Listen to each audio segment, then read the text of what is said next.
My friends and I, we were the creme de la creme in an exclusive industry. But when I tried to get out, they did me in. I guess they should have tried a little harder. Now it's kill or be killed, and I choose kill. Mommy, I'm home. Hey, baby. How was school?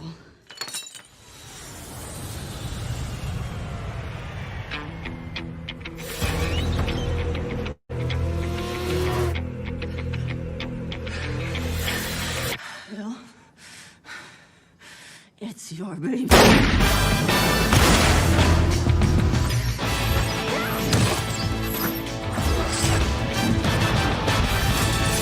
You didn't think it was going to be that easy, did you?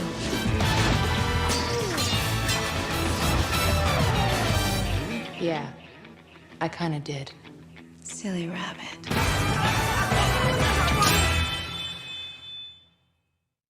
That was the original, like the actual trailer, right? You didn't cut that up, right? Oh, dude, I cut it. I can't tell anymore nowadays. You're Man, pretty so good at you cutting see your trailers. the scene where she says like, "Bill, it's your baby," and she gets like shot. That I had to add it manually because Oh, I felt like the trailer was missing an extra beat. So okay. all of that stuff is manually added, but most of the times I just try and cut it up.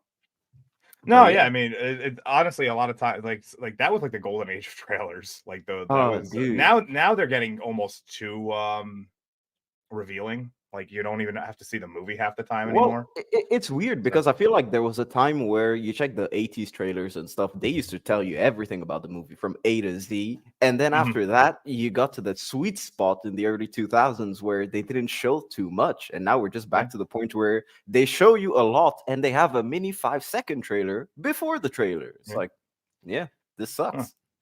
Speaking of trailers showing everything from A to Z, I think we got somebody that might be a great segue to go into. So let's get into some guests, I think, real quick. Let's do it. Let's get them going. So he's back for his second go. He's the protocol droid with the hemorrhoids, the golden reach around droid of choice, Mr. Z3PO. Oh, good evening, Master Darkhour, and hello, uninspired reviewer. A pleasure Good to be back evening. with you once more. Pleasure is all us, man. Yeah, definitely. I'm, You're welcome whenever. So it's Oh, Thank yeah, you. for sure. I'm definitely looking forward to reviewing this with you. So, one of my favorite popcorn revenge fantasy flicks. Ooh. So, lots to get through, I think.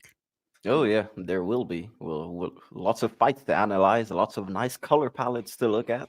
I mean, we'll probably get into our impressions of the film at the start, but this film had a massive impact on me. It was the first one I saw on a giant screen. I mean, a proper giant like an screen. IMAX. I don't think it was IMAX, but the screen was flipping enormous. It was in Leicester Square in London. Oh, nice! Absolutely blown away by the clarity of the print. So they did a lot of really cool things with the way that this movie was, which would probably look really awesome on that. Oh yeah, all the different filming styles and the different scenes, from the oversaturated colors to the high contrast moments. This really is it's I don't know, it's just a homage to everything. Oh yeah. Yep, I agree. I think that's like Tarantino's entire career in a nutshell. It's a homage. It just respects everything. It absolutely does, while maintaining its own identity as well, which is quite unusual. You find that if you homage too many things, you tend to get lost in all the different nods and winks towards other stuff. But not for one moment does this movie let up, and I'm quite excited to get back into it. For sure. Well, let's bring in the other guests so we can get to it. Making his debut on the show, fresh off of his ratioing of Gary Nerdrotic on Twitter/X, we have Lofty Pixels, authentic cartoon character. What's up, Lofty? The greatest VTuber in existence. Konnichiwa, konnichiwa, konbanwa, depending on where you're from. Aye. Yeah. Yes, sir. Gotta start speaking Japanese if we're talking about Kill Bill. Listen, I'll speak English, Japanese. Yes, sir. Hello, Lofty Pixels. How are you? Welcome. I'm okay today. As you can see, I have my I got my shirt is it Uma Thurman and running around on my shirt. I don't know. I suck at accents, guys. That's basically what she just. I Hi. have the Beatrix Kido T-shirt available sorry, in this unisex size. Yes, sir. And did you know that Uma Thurman was still very, very, very, very hot, very attractive in 2023? She actually is still fucking attractive. Oh yeah, she's a MILF. I was that's for actually sure. going to bring that up eventually, but apparently you beat me Very, to very, it. very, very attractive. Very, very. Oh Well, man. before we bring up her attractiveness level, we got to bring in the looker of the team. We got to bring in my good buddy. He's helped. I've streamed with him multiple times. He's helped me on several videos, and I'm glad to finally get him on the chat on the show. And it's Mr. Tyler Wolf. He's from Canada. Everybody, don't hold it against him. What's up, Tyler? I didn't vote for Trudeau, so don't pin that on me. Actually, that in my One Ray video, when you helped me rebuild it and you put in that like fuck Trudeau like joke, I was like, it's Oh. staying. It's I the was- Canadian. Kicking myself for not adding that in earlier, just because of you gave that to me on a platter, man. Yeah. It was pretty good. It was pretty good. And even with the maple leaf instead of the U, that was a fantastic little touch. One of the rare instances where censorship makes the world better. Oh. How you doing today, buddy? Oh, I'm doing all right. Gotta By the say- way, thank you for filling in, because originally this was supposed to be Copa Catania, but Yep. he had some personal stuff he had to take care of, and we're hoping all goes well for him. He will be back on the channel as soon as we can get him back on. But Tyler on last like literally within 24 hours was like, nope, I'm good. I'll watch the movie. I'll be good to go. So Yep, and yesterday morning from like 10 a.m. to I'd say 5:30, I was in my pajamas plowing through this, and gotta say, haven't spent a Saturday like this in ages, mainly because all of a sudden I now have Saturdays off work, so now I'm Nice. allowed to have a life. Nice. Well, there you go. Two hosts makes you feel like a kid again. That's how you it didn't is. you didn't watch both parts, I hope, because you only had to. We're only doing the first one today. So Either way. Okay, well, I guess we'll start by saying hello, chat. Hello, everybody. Hey, we see chat. you. Hi everyone. The Hello. chat Hello. will grow as we go Chat. along. What's up? We always It start will. out slow. We are going up against the NFL today, so we have some trouble there. Dude, you're going up against rugby today, man. That's And some rugby, real yeah, shit. rugby for the Nice. international audience. We got a lot we're going up against, but whatever. For the, Whoever for the shows up real shows up. man. All right, well, Um, let's start. Let's do like a round table of what everyone thinks of the movie. So I guess we'll start with Lofty. Let's start with you, man. Oh boy, wow. Well, Kill Bill's probably my top 3 favorite action movies ever. One or two, or do you encompass them into like one big movie? I always I think of part 1 usually, Mhm. but I mean both of them are good. I just would put part. It's kind of like how I have the Fellowship of the Ring in, like, if I had to make a top 10 list, like the Fellowship would be up there, but the other 2 would like maybe kind of be a little bit lower. But that's kind of how I feel about Kill Bill. They're both amazing, but the part 1 is just my cup of tea. Yep, the creme de la Yeah. creme. Oh yeah. Can't argue with that. Oh yeah, I agree. And Tyler, well, what about you? What are your thoughts on Kill Bill? Your first experience with the movie? Well, I watched this like in clips as a teenager just to get around the fact that I couldn't technically sit down and watch it by myself. Not just because my parents think this is like either the greatest thing ever or like one of the dumbest things they've ever seen simultaneously. But the first time I saw the whole bloody affair in full, I had just had my wisdoms removed, so I was eating scrambled eggs and ice cream out of a spoon, and I guess my whole family just felt sorry for me. So for the next 4 hours, I felt a hell of a lot better, and I didn't need Tylenol free to deal with any of the pain because all my revenge fantasies were just on the TV as we spoke. He was like, God damn the dentist! I want to take it out on him. Ooh, Oh, you have. I'm going to travel to absolutely- Japan, buy a katana, and I'm just going to come back and I'm going to take out the orthodontists of the world. Oh, you I mean, have. why not? Oh, it's the worst part of it is my dentist actually lives right behind my fucking neighborhood of all things. So it would have been easy, is what you're saying. Oh, you have no idea. They had to take me to a dentist at the next city for the surgery just so that revenge couldn't happen. Ooh. Well, this has gone very, very dark places quickly. How's that it is- for it is Kill holding Bill. it? How's that for holding me being Canadian against me? I mean, Ah. he's very Canadian. I've known many Canadians to be much more aggressive than they actually let off. So, so apparently that's true. Lofty Pixels is back.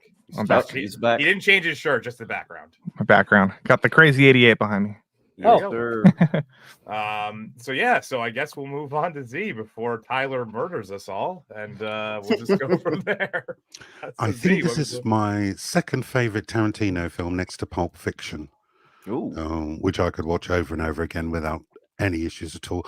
I'm mostly drawn to Volume 1 as opposed to Volume 2 or the complete saga, just because of the action. It's just so graphic and visceral. It could almost be a graphic novel put to screen, and there's not a scene in this movie that's wasted. No. And everything about it, from its non-linear fashion to the use of black and white and saturated colors, like I said earlier, this film is a feast for the eyes. Yes. And I haven't watched it in quite some time, but I did pick it up yesterday. And boy, was I entertained from start to finish. Oh yeah, I feel like Kill Bill is such an entertaining movie, especially for revenge. It's as mainstream and as non-mainstream as it gets. It's such a weird combination that works. Yeah, absolutely. It's a homage. It's a pastiche. It's its own thing. It's everything about it just exudes quality. I would say Volume 1 of Kill Bill is probably Tarantino at his peak. Yes, I agree. I watch Kill Bill every year, once a year usually. That's how good I just love it. What? It's, I agree. it's on your like must watch at least once. There's a couple movies that I rewatch yearly, just for fun. One of them is this one. The other one is Unbreakable. M. Night Shyamalan. Interesting. Good choice. Too. And then I just rewatch that a lot. And then Jurassic Park, I watch at least once a year. I have like a few. So there's like the list of movies that I watch like every year, and then there's like the list of movies I watch like every week. And so this is not on the every week. I actually hadn't watched this movie in a while. Probably a good like 5-6 years since I've seen it. And it's one of those things. It's like when I went back and rewatched it actually just a few hours ago, it's one of those films that you kind of feel like you're watching it again for the first time every time you watch it. And I think it has something to do with that non-linear style. Because I get the same kind of feeling when I watch Pulp Fiction, where like I sort of kind of forget the order things are in. So like when something pops up, it has like a sort of like a freshness feeling every time.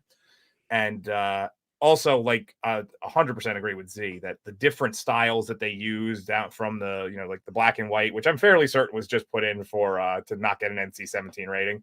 Yep. And like the color saturations, the different genres that are blending together, even down to using like that 80s style anime intro for Lucy Liu's character, which is really cool. It's just there's a little bit of something for everyone in this movie, and it just makes it so much fun. Because like even if you get to a point where you're like, it's not really my thing, it's gone by the time you're like, okay, it's okay, moved on to the next cool thing. It's like it's like the peak revenge fantasy, and that's it. Kill Bill is peak revenge fantasy. What can I say? And it came out in 2003 revenge fantasy. You had Old Boy, which fuck yeah. Yeah, man. I feel like it's very unique. You can tell that it pulls a lot of stuff from other movies, in particular Lady Snowblood, because I know that Tarantino's a big fan of Lady Snowblood, and O-Ren Ishii's character is probably just Lady Snowblood incarnate for the movie. And I personally watched Kill Bill for the first time as a kid, I always liked it, and I always stumbled upon my dad watching the scene where she fights the Crazy 88. So it just fascinated me to see so much violence in a movie with katanas, especially considering that we had one in the house. And yeah, it was just cool, man. And so yeah, I guess that's my thoughts on Kill Bill. Well, since we've done the rounds, let's begin. An old Uh, Klingon proverb. It is an old Klingon proverb. Lots I of took Star like a- Trek references. He I makes a took lot a of double references. Yeah. take. I took a double take at like the old Klingon proverb, and I just sat there and I went, all these years, I had no idea where that came from, and now all of a sudden, I wouldn't be shocked if it's not actually didn't actually originate in Star Trek, and it was just that was a thing that he wanted to put in there as a joke. Dude, I'm like, sure for that was said before Star Trek existed. because they do bring up like Sophie Fatale. The first time that you see her, they're like, "Oh, she looks like a villain from Star Trek." It's like, Yeah. okay, this is kind of weird, but I'll allow it. Yeah, this first scene of the movie is Bill, and he's, I think the black and white here just serves so well, especially for the scene. And as opposed to the other usage of black and white in the movie, I do think that this one is particularly well lit as opposed to the rest, because I do think that the others have a bit too are a bit too bright on the white colors. But yeah, so this is Bill. The first time we see him and hear him, we know that he isn't sadistic. That's what he tells us. But it does show us the proximity that he has with the bride in the scene, as opposed to all the other members of the Deadly Viper Assassination Squad. Which pretty cool fucking name. I think he may have taken that from another movie called the Deadly Venoms. It's an older Kung Fu Five Deadly movie. Venoms. The Five Deadly Venoms, yeah, and then the Revenge of the Five Deadly Venoms. I think that's where he took it from. I don't know that for a fact, but it just seems like it. It's similar. They have their own style. Like they have centipede, scorpion, snake, toad. And this is like they're all snakes, right? They're cottonmouth, black mamba. So it's an homage to like and the Shaw Brothers, I think, logos in the beginning of this movie too. It so is. Yes. Yeah. So it's definitely he is homaging like 50 different things in this. Like it's people say, "Oh, you stole." It's just a ripoff. It's like no. A Fistful of Dollars is a ripoff of Yojimbo. This movie is a ripoff of 50 movies. You know what I mean?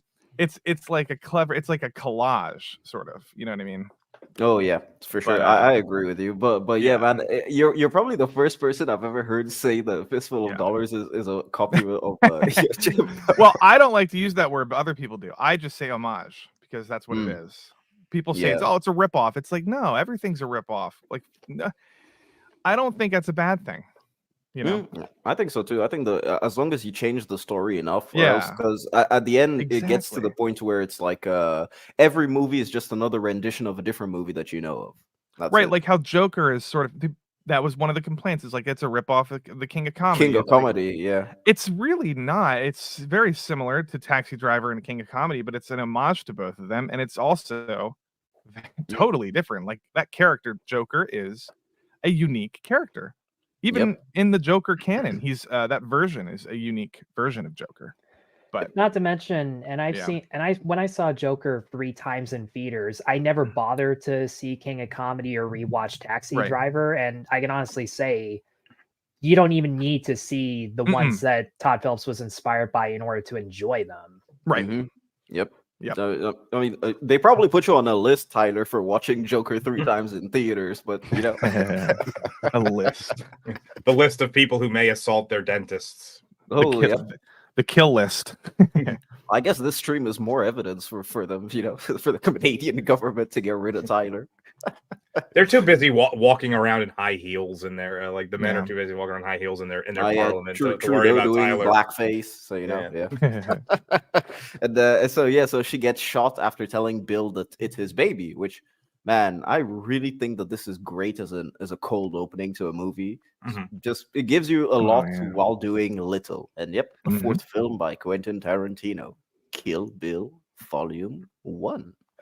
So one thing about the shot, though, I want to say is like he whiffs on that shot pretty bad. Like he's really close. Like obviously he's close enough to wipe her face, and somehow only hits like the side of her head. It's a really Yeah, strange, like, you know. It's sort of like fate or something, because it's almost like this whole story is like just a fantasy. It's not really real. It's not supposed to be realistic, but it's like it's part of the theme, sort of like she, in a 1 in a million chance, she happens to survive that shot. Yeah. And it just makes her cooler for it, you know. It's like there's a lot of suspension of disbelief in this movie. Oh yeah, well, there's also that whole theory that this is actually the movie career of her character from Pulp Fiction as well. So there's some suspension of disbelief within itself of the, like, you know, the Tarantino verse, so to say. Oh yeah, the Tarantino stuff with all of his Red Apple cigarettes and all of that. Yeah. But yeah, man, the reason why I kept all of this in, you know, Lucy Liu as O-Ren and Vivica A. Fox as Vernita Green, it's because I do think that this is very, very smart exposition during your title card, because, you know, you have to keep in mind with the 1, the 2, 3, Michael Madsen. Well, we barely see you in this movie, so sorry. Yeah, you see him in like maybe like 2 scenes in the whole literally for what, a minute he's in the movie. Yeah, like he doesn't even talk. No, he talks at the very, very, very end. Right. Yeah. One we line. Deserve to die. She deserves her revenge. We deserve to die. The late David Carradine. What the fuck was that? So someone just broke a guitar string somewhere. The late David Carradine. R.I.P. Then the original music by the RZA. You know, the RZA, the Wu-Tang Clan ain't nothing to fuck with. Yes, sir. So, the most Asian motherfuckers Afro Samurai. Dude, the RZA. It still surprises me to this day that the RZA did some original music for Kill Bill, because the RZA and the Wu-Tang. I mean, I love the Wu-Tang, so go listen to. Well, don't forget he was drafted by the Asian delegation, so. Never forget the I think that was 2004, the great racial draft of 2004. And yeah, so we get to chapter 1, which is number 2. So technically, Vernita Green's character, Copperhead, and we're in the beautiful city of Pasadena, California. Yeah, it looks like Halloween. It does. It's very similar. Yeah. It does a bit, and go ahead. I was gonna say we were having a conversation backstage, so I guess we'll have the conversation now. You know, the whether how, like, where everybody ranks Uma Thurman on the like hotness scale, kind of in this movie. Well, in general, I think, but I think for this movie would probably be like, you know, you could quantify it for this as well. Like. It's weird. For me, it's weird because she's not like my type. Generally speaking, my type, but it's like 6'2" giant-footed blonde women. She sort of like just destroys like the whole concept of having a type for me, because she's such a badass, and it's like I don't know. I would put her up like 8 or 9 for me in this movie. It's fair. That's fair. That's pretty fair. I've always said, like, the thing that kind of put her on the map for me was, ironically enough, Batman and Robin, because she looked really good in that movie, despite having probably that was one of the worst movies you'll ever see. I'm with you, Dark Hour. That's how I was introduced to Uma. Yeah, and in this, I kind of agree with Lofty that it's kind of the badass kind of like elevates her a little bit. I don't know if I'd put her at a 9, or, you know, like, she definitely elevates her, you know. Yeah, maybe 8, tops. True. But she looks good in that suit. Not this one, the other one. She does. I mean, for me, she's just a bit too tall for my taste. Yeah, she's tall. I think she's like 6'1" or something like that. Like, also, she's kind of adorable, like in the way she like talks sometimes. But it's also the dialogue. Like Tarantino gives her really good dialogue. It's like charming dialogue, you know. Yeah, and I do think that she manages to deliver too, which I'll bring up when we're at that scene. But I do think that she manages to convey so much emotion on her face without giving out that much of an expression, mostly with her eyes. Yeah, she really has like huge eyes that tell so much. They are a bit spread apart. A little bit. But I just looked it up. There's conflicting reports. Some say she's 5'11", others say she's 6 foot. So let's call her 5'11" and a half for the sake of Yeah, I like my woman short. So yeah. That's it. As a 6'2" man. Z, is she the cup of tea of androids out Oh there? no, there's not enough gears. She's definitely a 5. She's an excellent actress, but she's not what I would call conventionally attractive. No, yeah, I would Yeah. agree with that. That's true. But she can, boy, can she act. Yeah, I would From say the- in this, I would say in this movie, the cutest scene that she has is when she's like pretending not to speak Japanese. But it's like, Yeah, it is. sorry, I cut you off, Z. You were saying No, gorgeous I actor. no, I agree with you on that one. I was half expecting her to go ooh woo. Yeah. Ooh. But yeah, man. Tyler, what about you? Would you? Yeah, Would she's you? not my type. I mean, you guys brought up the eye distance to my attention. I was too busy looking at how far apart they are from her nose to really.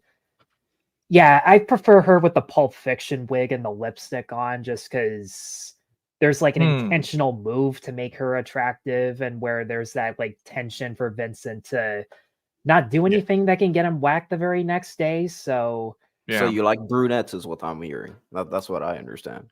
I prefer women with blonde hair. I don't like the split ends that are right in the middle. That's an instant turn off for me. I will say this: she's one of those rare people who can kind of pull off, and it's not just women, people in general who can pull off all 3 major hair colors. Oh yeah, That's true. Like, it doesn't look not any one of them looks bad on her. Yeah. Like, so that's actually a rarity. Usually, there's like you have your one that you look best as, which is usually your natural color. Then you have like the one that you can switch to and it looks fine. Then the third one is like just doesn't work. And her, you've seen like I mentioned Batman and Robin. She was a redhead there.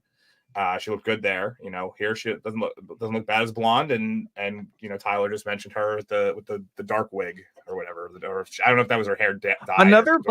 I mean, I think the other issue is like she doesn't really get that many scenes where you reveal a good chunk of her body, and when you do, it's covered up in blood. So getting turned on should be the last thing that you should be experiencing at that moment. Normally. I don't know. Blood. Vampires are. You never know, man. You never Some know. weird people out there. Right, so there's a difference. None of us can agree here. Hold on. There's a Might be a difference vampire. there's a difference between getting turned on in True Blood and getting turned on by That's true. whatever else you do when Getting it's beaten in the 10 face. at night and you're staring at your laptop for no reason. I think a big part of it for me is her, like we already said, like her intensity, her badassery, but also the fact that this whole saga, she is a very determined, strong mother, and it's like trying to get her, well, not when she finds out about it. Basically, I'm talking like after that, but like the motherhood aspect of this, and then the sort of like that to me is like very attractive. Like you just don't see that a lot anymore. Actually, anymore really. Strong mothers in film is like this is maybe number 1 for me, like ever, possibly in Kill Bill 2. In terms of Really, like, I've got to admit that her Brie Larson like feet are a bit of a deal killer for me. Do you have a slide of that, Tar? Her feet? Yeah. I think. The feet. Yeah. Yeah. Don't worry, we'll get to that eventually. Z. Of course. But it's funny you brought up the strong mother type. Yeah. And bringing up Joker, because like when I watched Joker, the one thing that I could determine as to why he was attracted to that girl from Atlanta is because she is a mother and she's all by herself and clearly isn't having fun, but like she's plowing through it, and he likes that determination because his mother did not have that with him whatsoever. Yep. Right. Didn't he imagine her though? Did he? No, I think I don't remember. Are we talking? I have an idea. We'll book a Joker stream one day. Yeah, we'll talk about Joker another time. All right. I love that movie. I love Joker. Oh my god. Okay, this is such a cool editing. Okay, did we talk about this scene flashback already? No. Oh, this is. Oh yeah, we did. We skipped it. I just wanted to say the the camera work when she's looking up and like it's like a Dutch angle and like showing all the people. It's Mhm. just like such his photography is so good. So like this is very comic book manga, Yes. overlay of like a flashback with like orange, and then her eyes are very intense. Like he is obsessed with eyeballs, by the way. Oh yeah, he Tarantino. is. Yeah, and yeah. the director of photography is Robert Richardson, who's Yeah. since working on his first time with Tarantino was Kill Bill Volume 1 and 2, and Yep. since then he's been the director of photography for every single Tarantino film.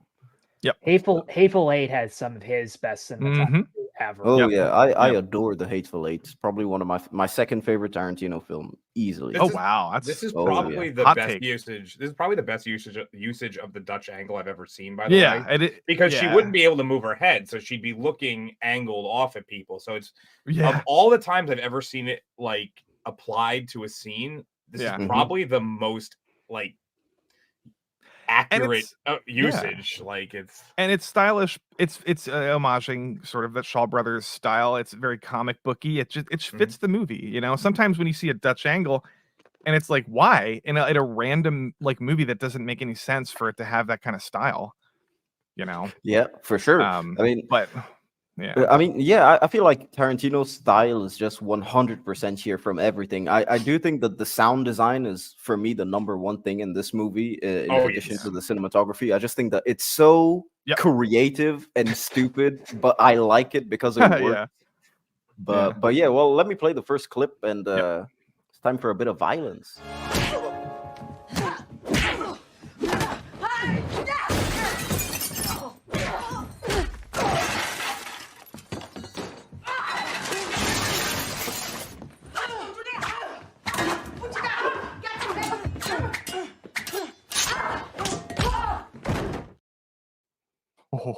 honestly that like Tense. if the term didn't have negative connotations, I'd say this was domestic violence 101 because it really is. It's like,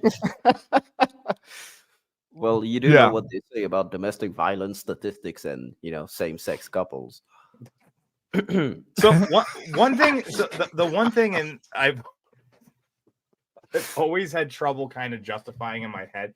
So this is her second kill, technically, or her second. Yes. Yeah. They never really explain why she doesn't have her katana with her. She already has it in her possession. She just decides not to bring it for some reason. Maybe it was hard to get it across the country.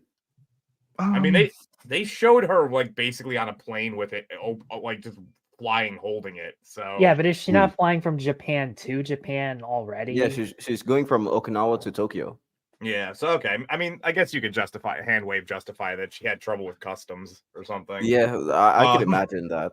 But like, No, you would think. Remember. Oh, go ahead, Tyler. I think I was about to say exactly what you would. You would think an assassin would know how to smuggle shit properly. That, or you think with all, she was waiting for like years to like literally what is a couple extra hours of talking to a customs agent, like to get your sword back, like. Yeah, that's true. I mean, I do think that maybe there would be a bit more things, kind of like in the John Wick universe, where you need help. So maybe there's a bit of like in the first John Wick, where he knows people, he can just call them up, like, "Yo, I need a cleaner, I need this, I need that." Because there's also the question of how does she get the bike, how does she get the tracksuit, all of that stuff, later down the line in the movie. But in my mind, it was always like maybe she stashed this somewhere to get it back again. Yeah. I'm not too familiar, well, in recent memory with the second movie. Does she have the katana in the second movie? I haven't watched it in a while. Like I said, they blend. Yeah, together. because she does. Bud takes it. Bud steals it from her. Bud steals it. That's it. Yeah. Yep. All right. Well, so yeah, in this part of the fight, you've got Vernita Green's little girl coming through, and I do like the moment where you can see Beatrix Kiddo's face, and you can clearly tell that she's bothered by this. It's not something that she wanted, because she does tell Vernita Green's character that Mercy would be killing you, your daughter, and your husband when he comes back home. And I'm not doing that. I just want to kill you. And it's like that would be getting even. And the reason I took this was just for the color palette, man. There's blue, there's yellow, and there's red specifically everywhere. Can you go back 2 slides real quick? This one or this one? Yes, those are some awesome pants that Vivica A. Fox is wearing. Oh Just yeah, saying. Vivica A. Fox, They man. are like I never caught that while it was live, but on this on this slide, this is showing me exactly what's going on here. So. Oh, dude, I've got to get the best screen grabs. You know, that's how it is. Dude, I was just staring at Uma Thurman's belt there for a second, but Well, you were looking at the wrong spot. That's all. or maybe you just helped me change my mind. So thank you for that. And yeah, so at this point in the movie, Vernita Green says that she wants to reschedule the fight, and they say that they're gonna do it later at night, a knife fight. But it doesn't go all as planned, as you can tell by the foreshadowing name of the serial, Kaboom. Yeah. Why would it ever be called Kaboom? Well, Very funny, bitch. Very funny.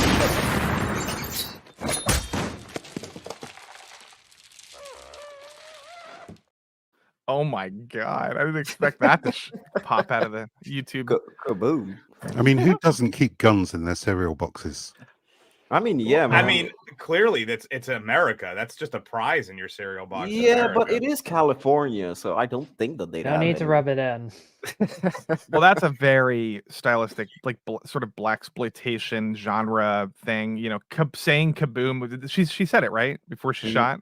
No, Yeah, she said, No, she said very she say funny, again? bitch. Yeah, very funny, but yeah. just like having like zingers before you do something, like it's just very 70s, like, you know what I mean? It's just good. It's good dialogue. Especially Tarantino is a big fan of blaxploitation Yes, too, so yes. you can tell. And, Yeah. One thing I yes. will say about that too is it's one of the more accurate representations of blind firing a gun without aiming. She misses Yeah. by like a lot. Oh Yeah, yeah, it's like- hard. It's hard. yeah. Yeah. I you saw can't- that and I'm just sitting there going, your expertise was clearly not in marksmanship by any Right. stretch, but Even if it was though, she can't see exactly where the gun is pointing. Like it's inside of the serial. Like yes, she has a pretty good idea of where it's pointing, but Well, yeah. you miss a lot with a handgun. on It's top not- of that, she might have a concussion. I have seen like those testimonies where it turns out shotguns are more likely to hit the target even if you are an amateur. But Well, yeah, the one shotgun was pretty thing- much designed to make it so you don't need to aim. True, but I mean, one thing that the aftermath, once the little girl is revealed right behind her, and we get the God's eye view of the cereal on the floor that's meant to like mimic the amount of blood that just happened. It reminded me of The Hateful Eight, where Tim Roth shoots the lady with the jelly beans, and the glass of jelly beans just splatters as if it actually were just a balloon of blood. And it made me realize Tarantino, when he's not filling the screens with nothing but prosthetic blood, he's actually pretty good at making scenes look a lot more violent than they actually are, especially with the cereal, because it has that hue of red and pink, like they're Lucky Charms or something like that. Yeah, or like No, actually, I kind of totally thought it was agree more like with you. tricks because they actually make the tricks joke later. True, yeah.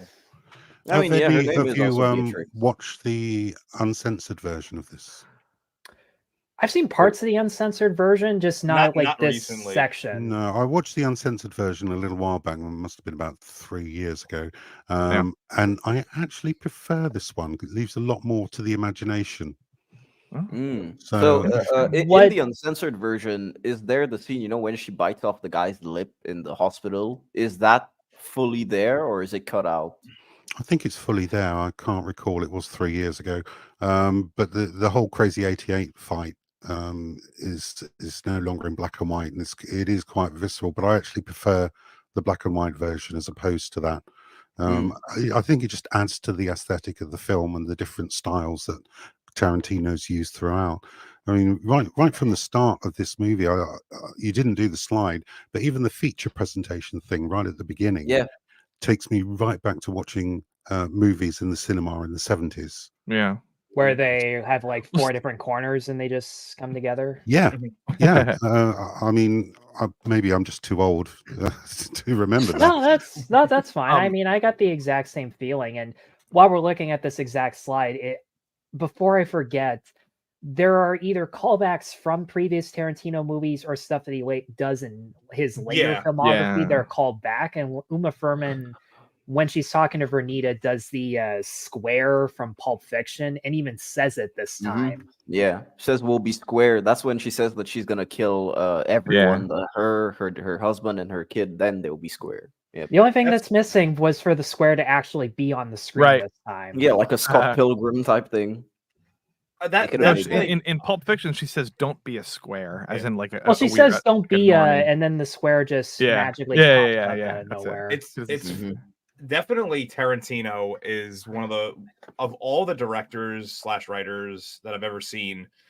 He's definitely the one who likes to like sniff his own farts the most when it comes to like calling back to his own stuff. Yeah, which is not necessarily a bad thing. I don't know. Kevin Smith does that a fair bit. I mean, he deliberately made his own cinematic universe. Kevin Smith doesn't count as a filmmaker. Oh yeah, the View Askew universe. That's like Kevin Smith's thing. I think it's called. Yeah. I literally live like in the town that like I'm like one town away from where Clerks was filmed. It's like it's sad to see what happened to his career after like seeing the humble beginnings. Do you see like Kevin Smith crying once in a while whenever you're driving? You know, I think if you look close enough, he's crying on the side of the road all the time over here. That's terrible. Stephen Ransom says it asks if Tarantino has his own style, or does he just tribute and montage things? I would say he has his own style. I think what he popularized was having his characters talk like normal people in real life, like referencing Superman, referencing McDonald's. This is something that he says he's said this that he wishes that movies would do more, ground their characters in reality and talk like we would talk, instead of like if you have a zombie movie and there's a zombie and the character's like has no idea what a zombie is. It's like, no, they should like, fucking call it a zombie. Like, he does have he does do that a little. So like it's kind of both ends of that spectrum though, because he does have people make references to real life things and talk about things correctly. But then he does also have dialogue that is very like, this is not how normal people speak. Right. And so it's very like it's like a constant like headbutting of weird wordings. Right. With real references. It's strange. I mean, it's many. It's comic booky. It's anime. It's very, it's hard to say, but yeah. It's old school. It's old school Hollywood. Whenever, I mean, the very conversation here, I suppose it's too late for an apology. You suppose correctly. Like nobody talks like that, but it's got like a 40s and 50s kind of snappy dialogue. Yeah, the theatrical aspect of Hollywood. Yeah, that it had in the golden age. That's what pops out. And speaking of theatrical, I mean, as much as he does rip apart visuals from classic spaghetti westerns and stuff like that, he still has his own distinct visual style. I mean, count how many times he's done a 360 shot or a trunk shot, or as we're about to see in a bunch of different slides, so many God's eye view or bird's eye view shots that probably are his least necessary, but they look good.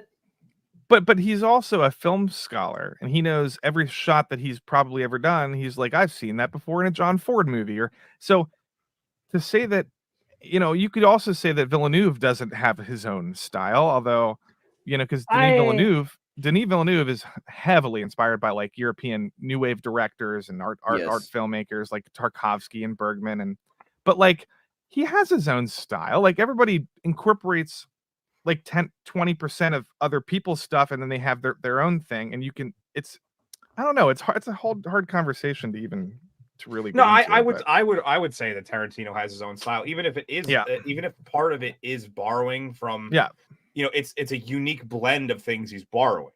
So it's not like, it's when you make if you use like a cooking analogy, you take two different recipes and kind of pick things from them and make them into a new thing.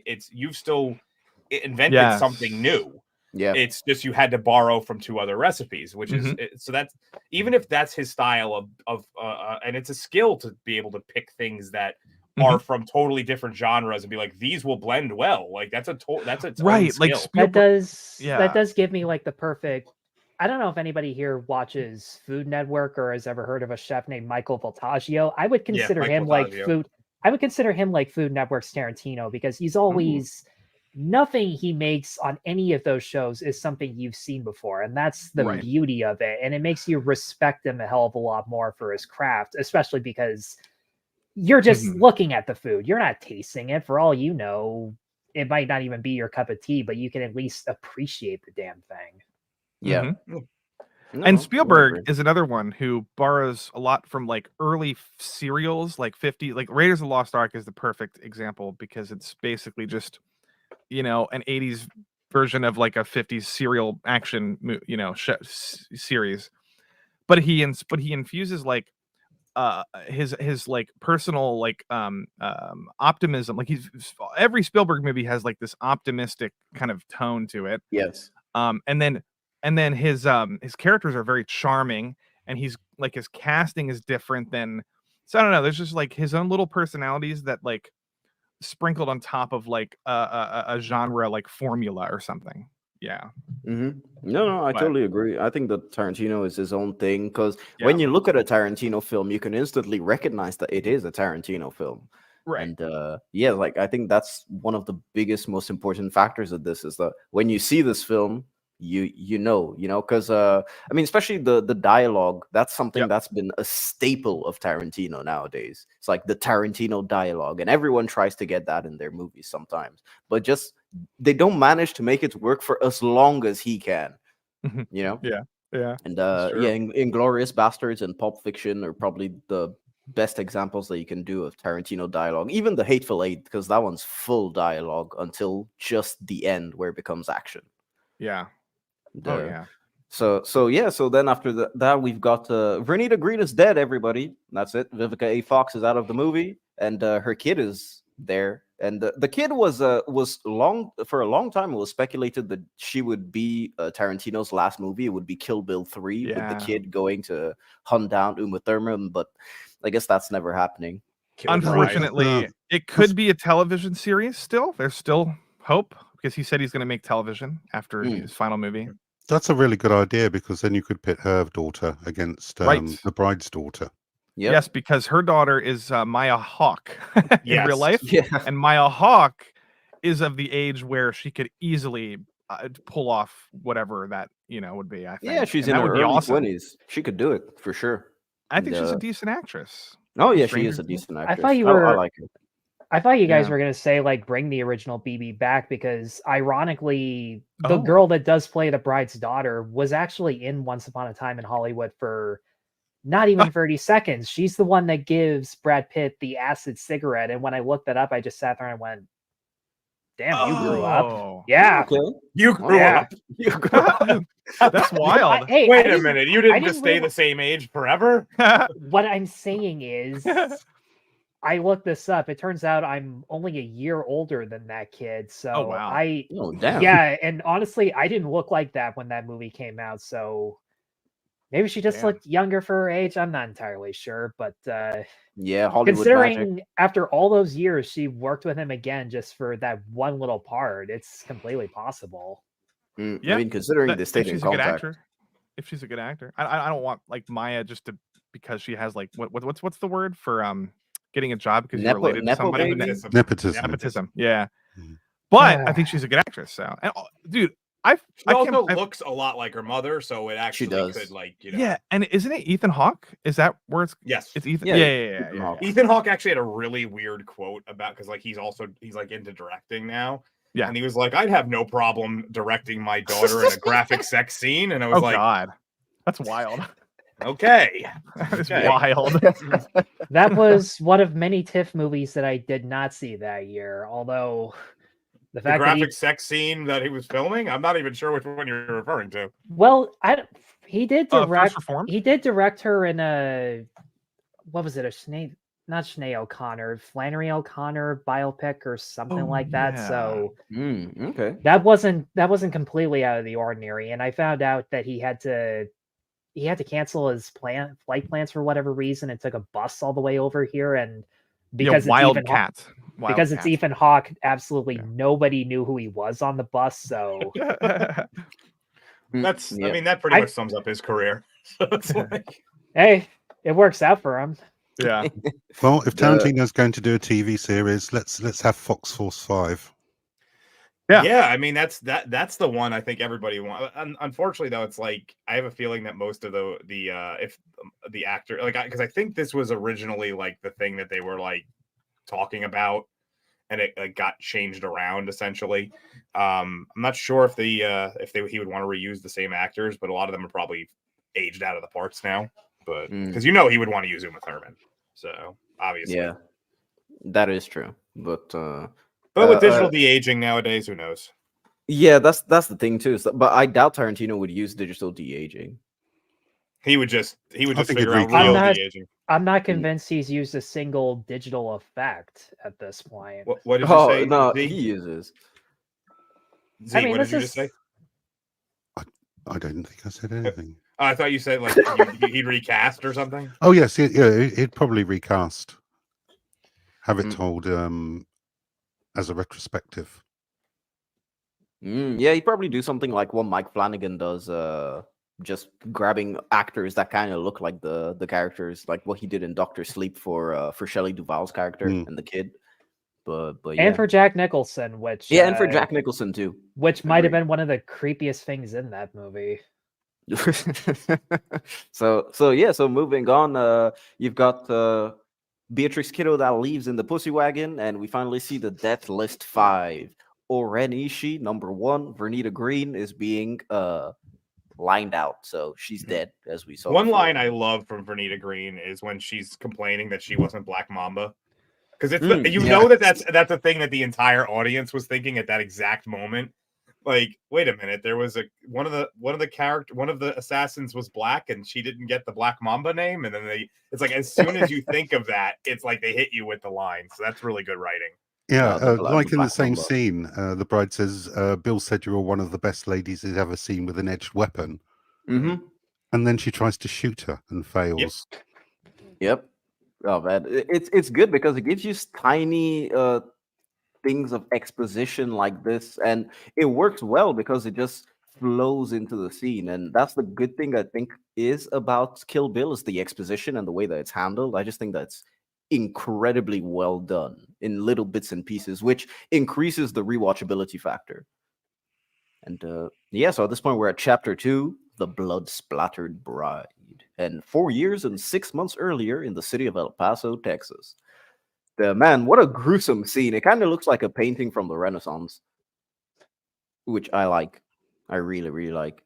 So we get the detective, the sheriff with 9 dead, and he does say a line that I really, really find funny, is whoever objected to this union couldn't hold their peace. It's like, come on, man, you know. Essentially what we get is that the bride isn't dead, and the sheriff knows the professional killers did it because he says that it's cleanly done. It's too clean, basically. There's not enough chaos for it's like organized chaos essentially. Yep, exactly. And we get the next scene where it's Elle Driver visiting the bride in the hospital, and she's singing "Twisted Nerve" by Bernard Herrmann. Well, she's whistling it. She's whistling it. She's whistling it. And so another song that became popular because of Kill Bill was Twisted Nerve, which, for those of you who don't know, Twisted Nerve is actually a movie from 1968. It's a British movie. It's a psychological horror movie. And the score was made specifically for that film in 1968. So Tarantino just repurposed it. I do love, if you just go back to that slide real quick. Yeah, I love this usage so a lot of times, a lot of movies will get this wrong, and this kind of like comic book panel usage, but it does it so well here because it creates a tension of her getting closer. And a lot of times they just kind of throw it in for the sake of throwing it in, especially actual comic book based movies will kind of throw in these kind of things. Not so much anymore, but like back in like early 2000s. And it just, unless you're using it for like to tell two, like basically show two scenes at the same time that are going to converge, it doesn't really work. And here it's like damn near perfect. Yep, I totally agree. And as she closes in, that's where you get who she is, and it's Elle. I think it's Elle or Ellie Driver. I don't know how you pronounce it. Ellie. Yes. Yeah. Ellie Driver. Member. Yes, I do mean Ang Lee. Oh yeah, Ang Lee. Deadly Viper Assassination Squad, code name California Mountain Snake. That's kind of annoying to have a long ass 3-word code name, but yeah.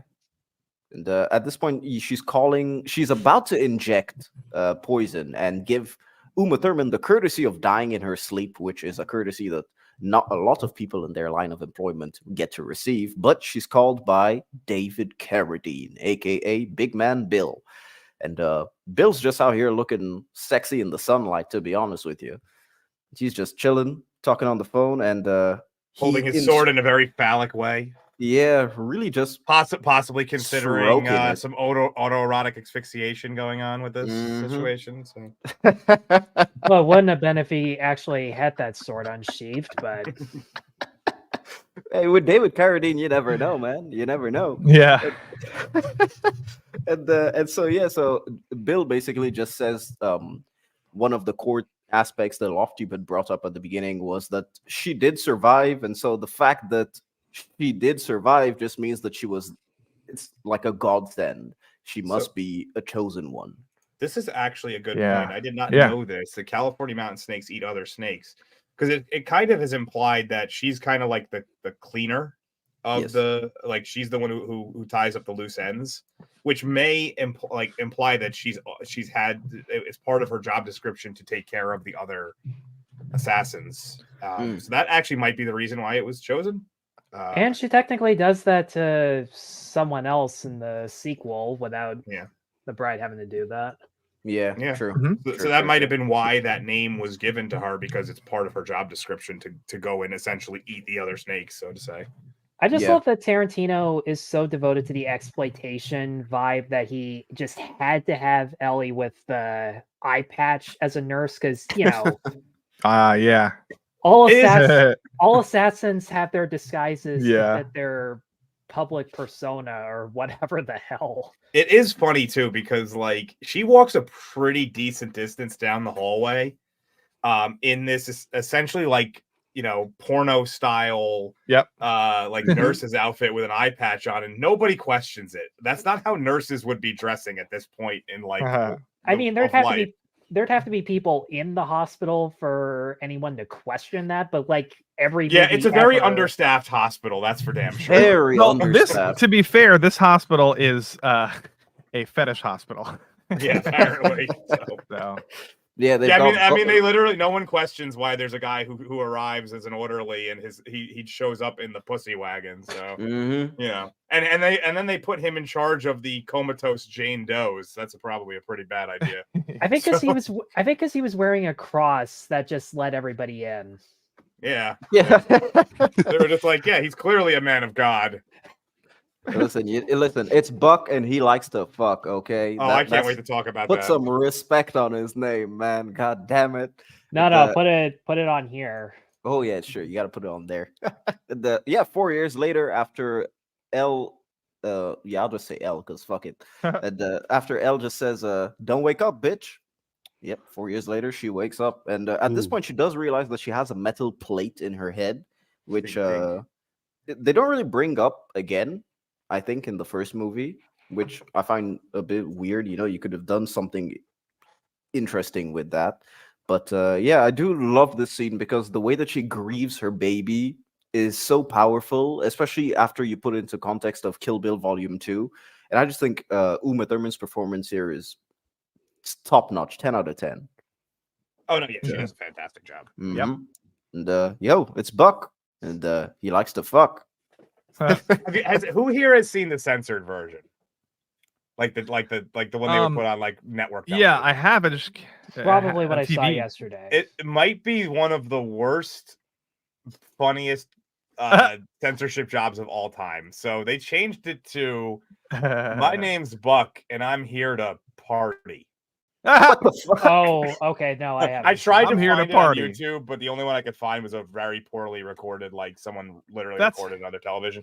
Jesus. That's a bad one, but the best one of all time is Snakes on a Plane, when Samuel Jackson's like, I'm tired of these monkey fighting snakes on this Monday to Friday plane. Well, you know the story behind that one is that Sam Jackson actually he goes out of his way to record the most ridiculous censored versions. So like this one though was not like that. This was like Right. clearly they needed it last I minute, had to. and Yeah. I was like, you might as well change his name to like Marty at that point. Like it would make more sense. Like my name's audio. I'm here to party would be so much better than my name's Buck and I'm here to party. Yeah, and the network TV version, they also changed the name of the truck to the Party Wagon, but they didn't change the Party. license plate. Oh my Why? God. Why do they? Oh, because the word pussy is not good for television. Yeah, I don't Even though think you can it's- say it on television. Maybe. Wait, All a they minute. what they should have did was now this I guess. this is Yeah. just I bear guess. with me here. Instead of changing it from the Pussy Wagon, they should have just digitally put like cat cat stuff all around it, and then it would have been a censor job in a completely different way. I guess. It would- Yeah. I don't know. Yeah, that could have been pretty fun.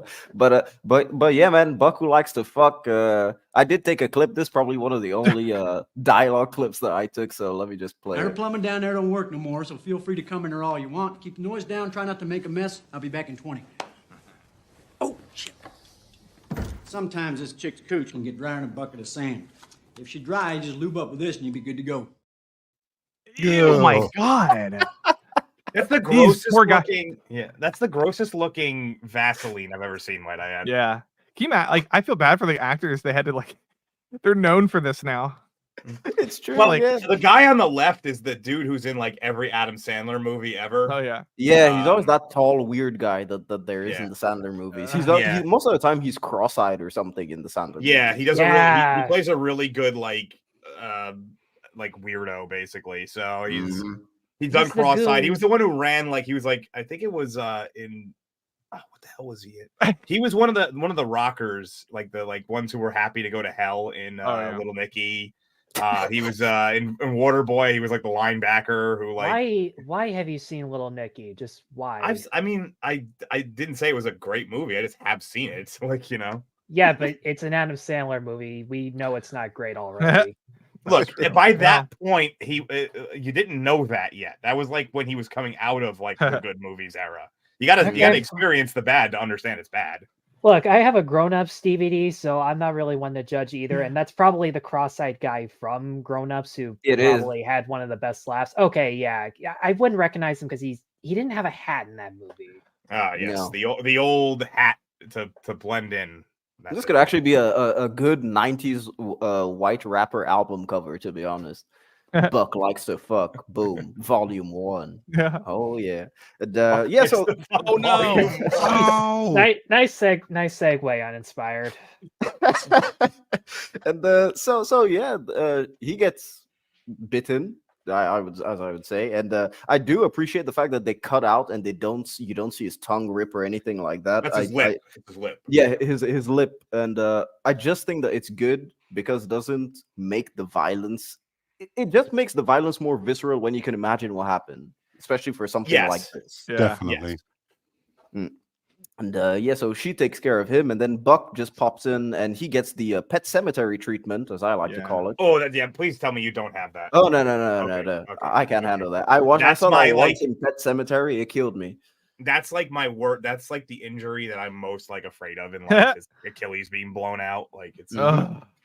Eee. And That's so he's just gross. stuck on the floor, and she smashes his head in after questioning him about Bill, because at this point she still thinks that maybe this guy is keeping her surveilled. She still doesn't know where she is. It's been 4 years, but yeah. So she just smashes him, and here's the Pussy Wagon, ladies and gentlemen. And yes, Smilex, I do drive one. It's downstairs in the garage, same color, same everything. But yeah, it looks good. I watched it this afternoon. It just has whiskers on the front. That's the only difference.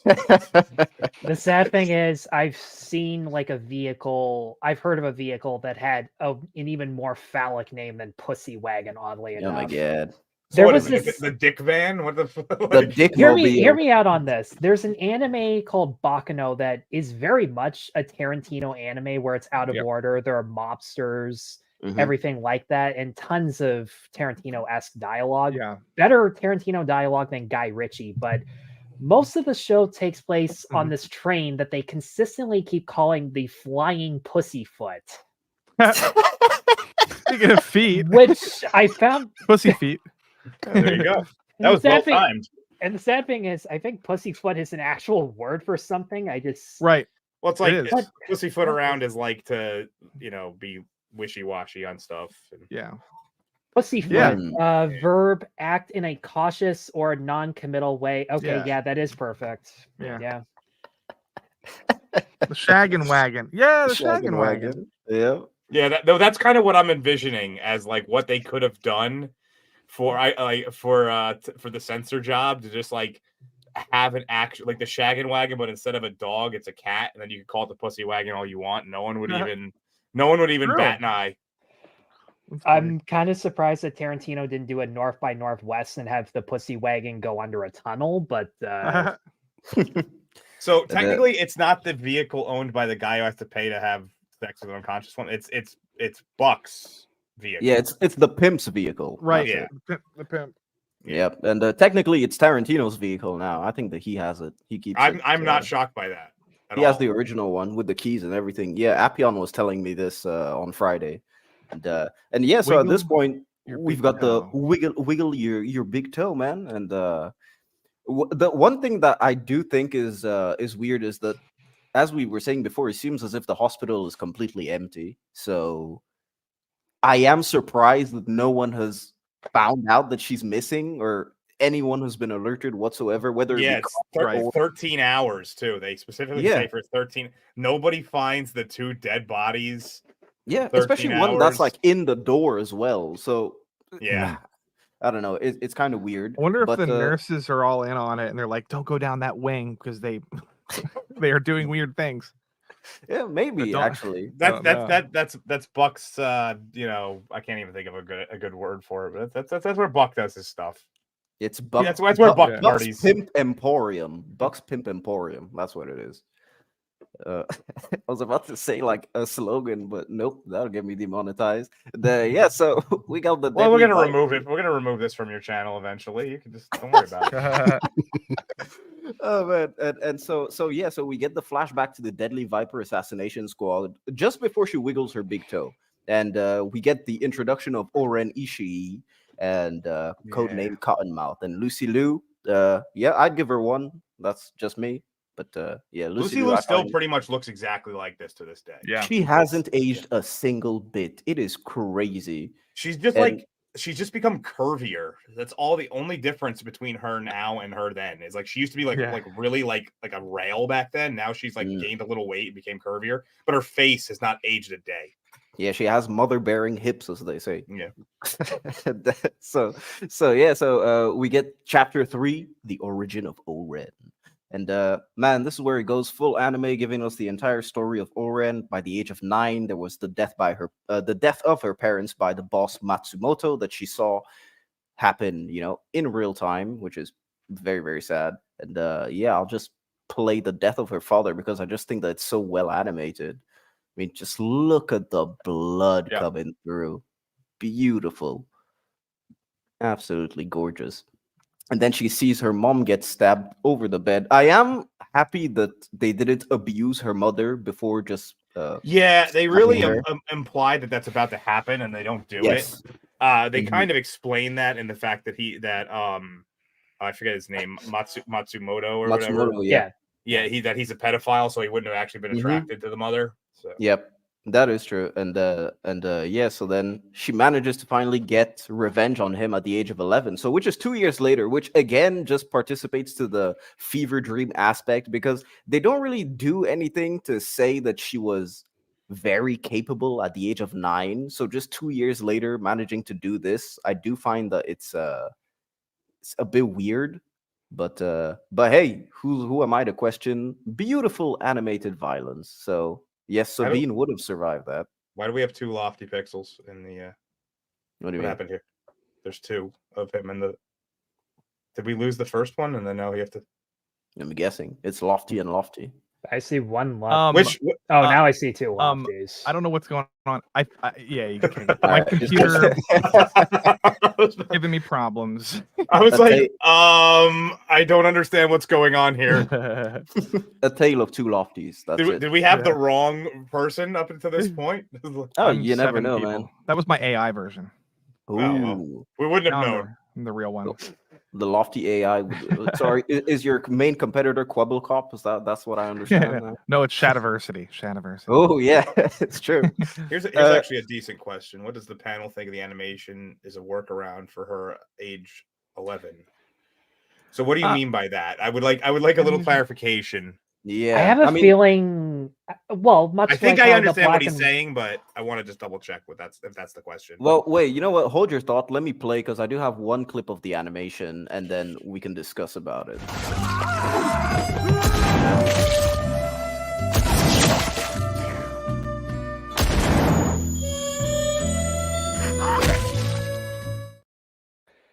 I mean, no good. studio would film that Beautiful. in live action in the 2000s.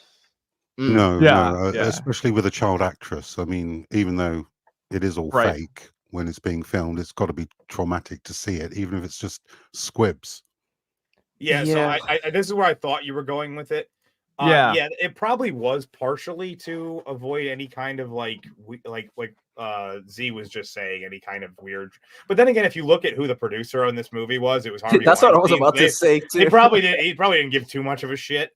Yeah. But He would have yeah, probably been happier, man. Tarantino was probably saving someone. Yeah.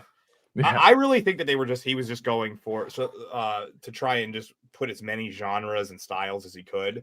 And some of the things that were choices just also doubled as ways around possibly raising it up to an NC-17 rating. Mm-hmm. I Yeah, do think but that's a major component. Yeah, go ahead, Lofty. And the fact that the boss was like a creep and whatever too, that's probably part of it. But I mean, her boss, the kids, whatever Matsumoto. pimp or Yeah. whatever, Matsumoto, yeah. But Tarantino is a big fan of anime, so maybe this was all just part of his vision, because he's a big fan of Ghost in the Shell and like Blood the Last Vampire, and Mhm. that's the same studio that did this animation sequence. Yeah.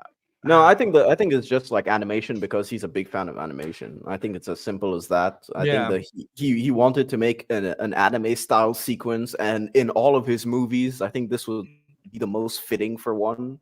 So, and plus, Right. it's way easier to have it happen in animation just for the flow of the story as opposed to filming all of this in live action. It would have just been way easier in animation, especially if you know what there is, the storyboard. This could probably take like 6 months. That's it.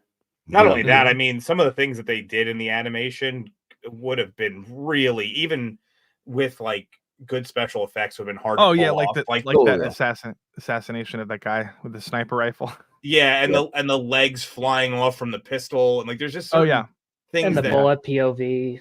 Yeah, there's things that would have been really difficult to, even with a great team. But it also plays into the fact that this is switching over to a very Japanese oriented thing now. So yeah, because the movie does essentially focus on Japan after this, 100%, just with all the tropes that you see in samurai movies. Yeah, so there's several reasons why I feel they did this. Stylistic choice, avoid the NC-17 rating, but also just to get you into the feeling of what you're about to go into as well. So it works on like 3 or 4 levels. Yep.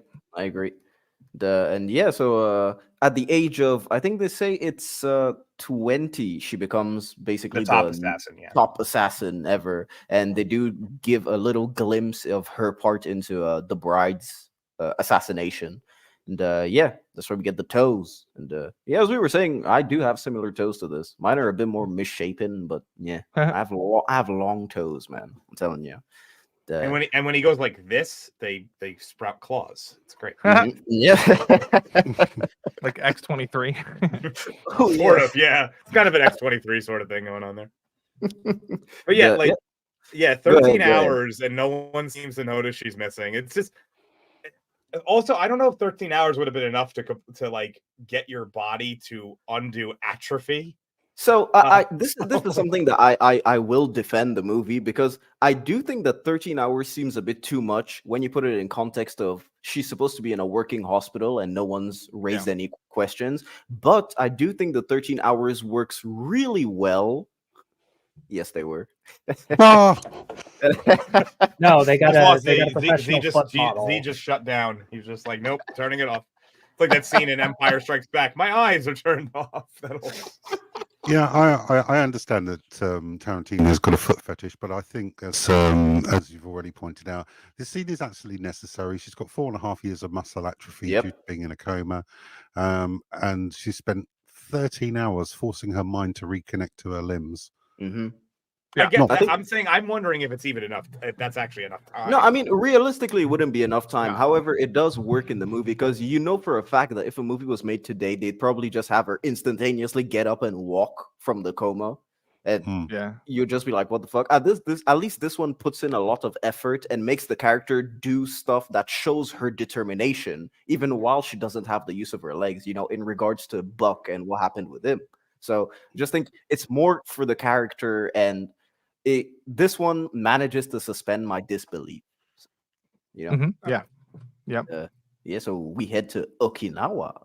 And Okinawa, Chapter 4, The Man from Okinawa. I do know that I praised the exposition, but Tarantino, this is a bit clunky, telling me that we're going to Okinawa, showing me The Man from Okinawa, and telling me that we are on the island of Okinawa, back to back to back. So, Also, people from Okinawa would actually probably get upset by saying island of Okinawa, Japan. They actually still, a lot of them still consider themselves like their own thing and don't like to be considered part of Japan. So, okay.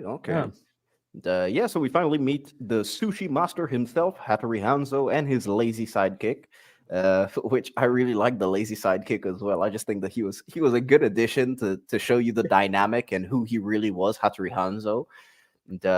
And yeah, so essentially this is where she acts as a normal, average American foreigner, and then yeah, so she does tell Hanzo. Well, at this point, with the screener and his sidekick arguing about warm sake, because he's literally in this. If I recall correctly, it's Bald Guy Sushi Shop. That's the actual name that they gave. Bald man and like the curtain call at the end of volume 2. Maybe that's it. Maybe it's God. bald man. Yeah. No, they could And at the least only give him a reason name. that got my attention is because out of nowhere he just says, "I'm not bald, I shaved." I just sat there. I'm like, yeah, that's bald. Yeah, dipshit. you're bald. You're bald. You're bald, man. Doesn't matter And, how you got there. if you do pay attention to Hattori Hanzo's suit, like what he's wearing specifically, with all the very, very specific stripes and black and all that, this has been parodied to death. I mean, the fact that the sushi maker thing, I mean, it's been parodied from John Wick chapter, I think it's chapter 2 or 3, all the way to stuff like 3, Madagascar, you know? So yeah, just an example of Kill Bill's long-lasting impact. And so I love when like he makes the sushi and then like he tells him to go get the tea and he refuses, and then he like throws the knife behind him like perfectly and it lands on the magnets on the wall. It's if you knew where it was and you do it enough times, it could just become like a muscle memory, force of habit. And it just looks so cool the way, because it's like it's at the crescendo of him getting angry in the line and it's bang, it's just like so perfect. And so, yeah, at this point, she's told him everything. She says that she has some big rats to kill, I think, if I remember correctly. And huge rats. Yeah, some huge rats. And he shows her the katana collection that he has, but he just keeps these for sentimental value, not for sale. So that's what it is. And she didn't ask him to sell her one. She was about to take it. So she does tell him that Bill. This is go ahead. Great Lofty, scene. When he's spelling this out, I think the music is like paralleling his thing, and then when he does the eye has like that little you know, it's like it's just really cool.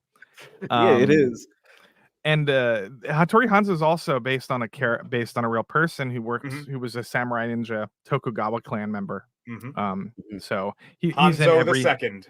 Hanzo, yeah, he's in everything. I mean, every anime has a Hattori Hanzo, and yeah, it's just in a lot of different things. Oh yeah, for sure. I mean, even One Piece has Hattori Hanzo in it, their version. Yeah, and yeah, so he says that he'll do it. It'll take him exactly a month, and so we get the time card. You know, 1 month later. And one thing I do appreciate about the movie is the passage of time is always clearly given. Yeah, I have this sword. You want to say? I have this sword, by the way. I have the replica. right Oh, next to me, nice. like literally right next to me right now. It's We'll crazy. just have to take your word for it. Well, it's not real. It's like $100 replica. I know. I'm just saying we'll have to take your word. Oh for yeah, it. yeah. Actually, Oh, yeah, man. Tyler, One time- didn't you want to say something about the poster too? As soon as Lofty's done, talk about the poster. I was gonna say one time I tried to cut myself with it because I was drunk and I was just like I was trying to like I don't know, but it has no sharpness whatsoever. Well, as long Yeah, as you weren't, because as long as you replicas weren't don't. trying to, as long as you weren't trying to commit how. No, it was for fun. I was like, is this gonna cut my hand? And I tried it and it just didn't work. I'll tell you what, since Lofty, since you and me found out we live pretty close to each other now, I'll come down. I'll sharpen the sword for you, and then you can If drop you a piece sharpen of, it. I could get it to the point where you will drop a piece of paper and it will cut. That's how I've gotten That's what I blades that want. sharp before. Because I get these stupid things at the Renaissance Fair, and it's just like they're never sharp. Yeah, Oh, dude.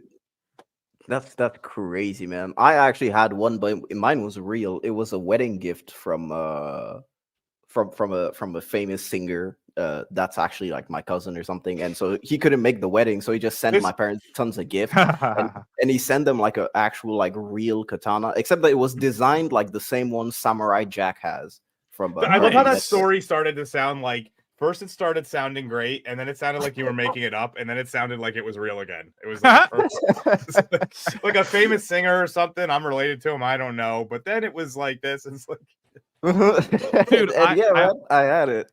I also have the Last Samurai sword from the Tom Cruise used in the replica in that movie. Ooh, that's pretty cool, Good man. one. I used to do kendo with mine. Just I have a training kendo. I have a kendo sword. Yeah, It was the funny, bamboo. but I do want to talk about the swords for a little bit, actually, because if you actually go back to, I think it was either one or two.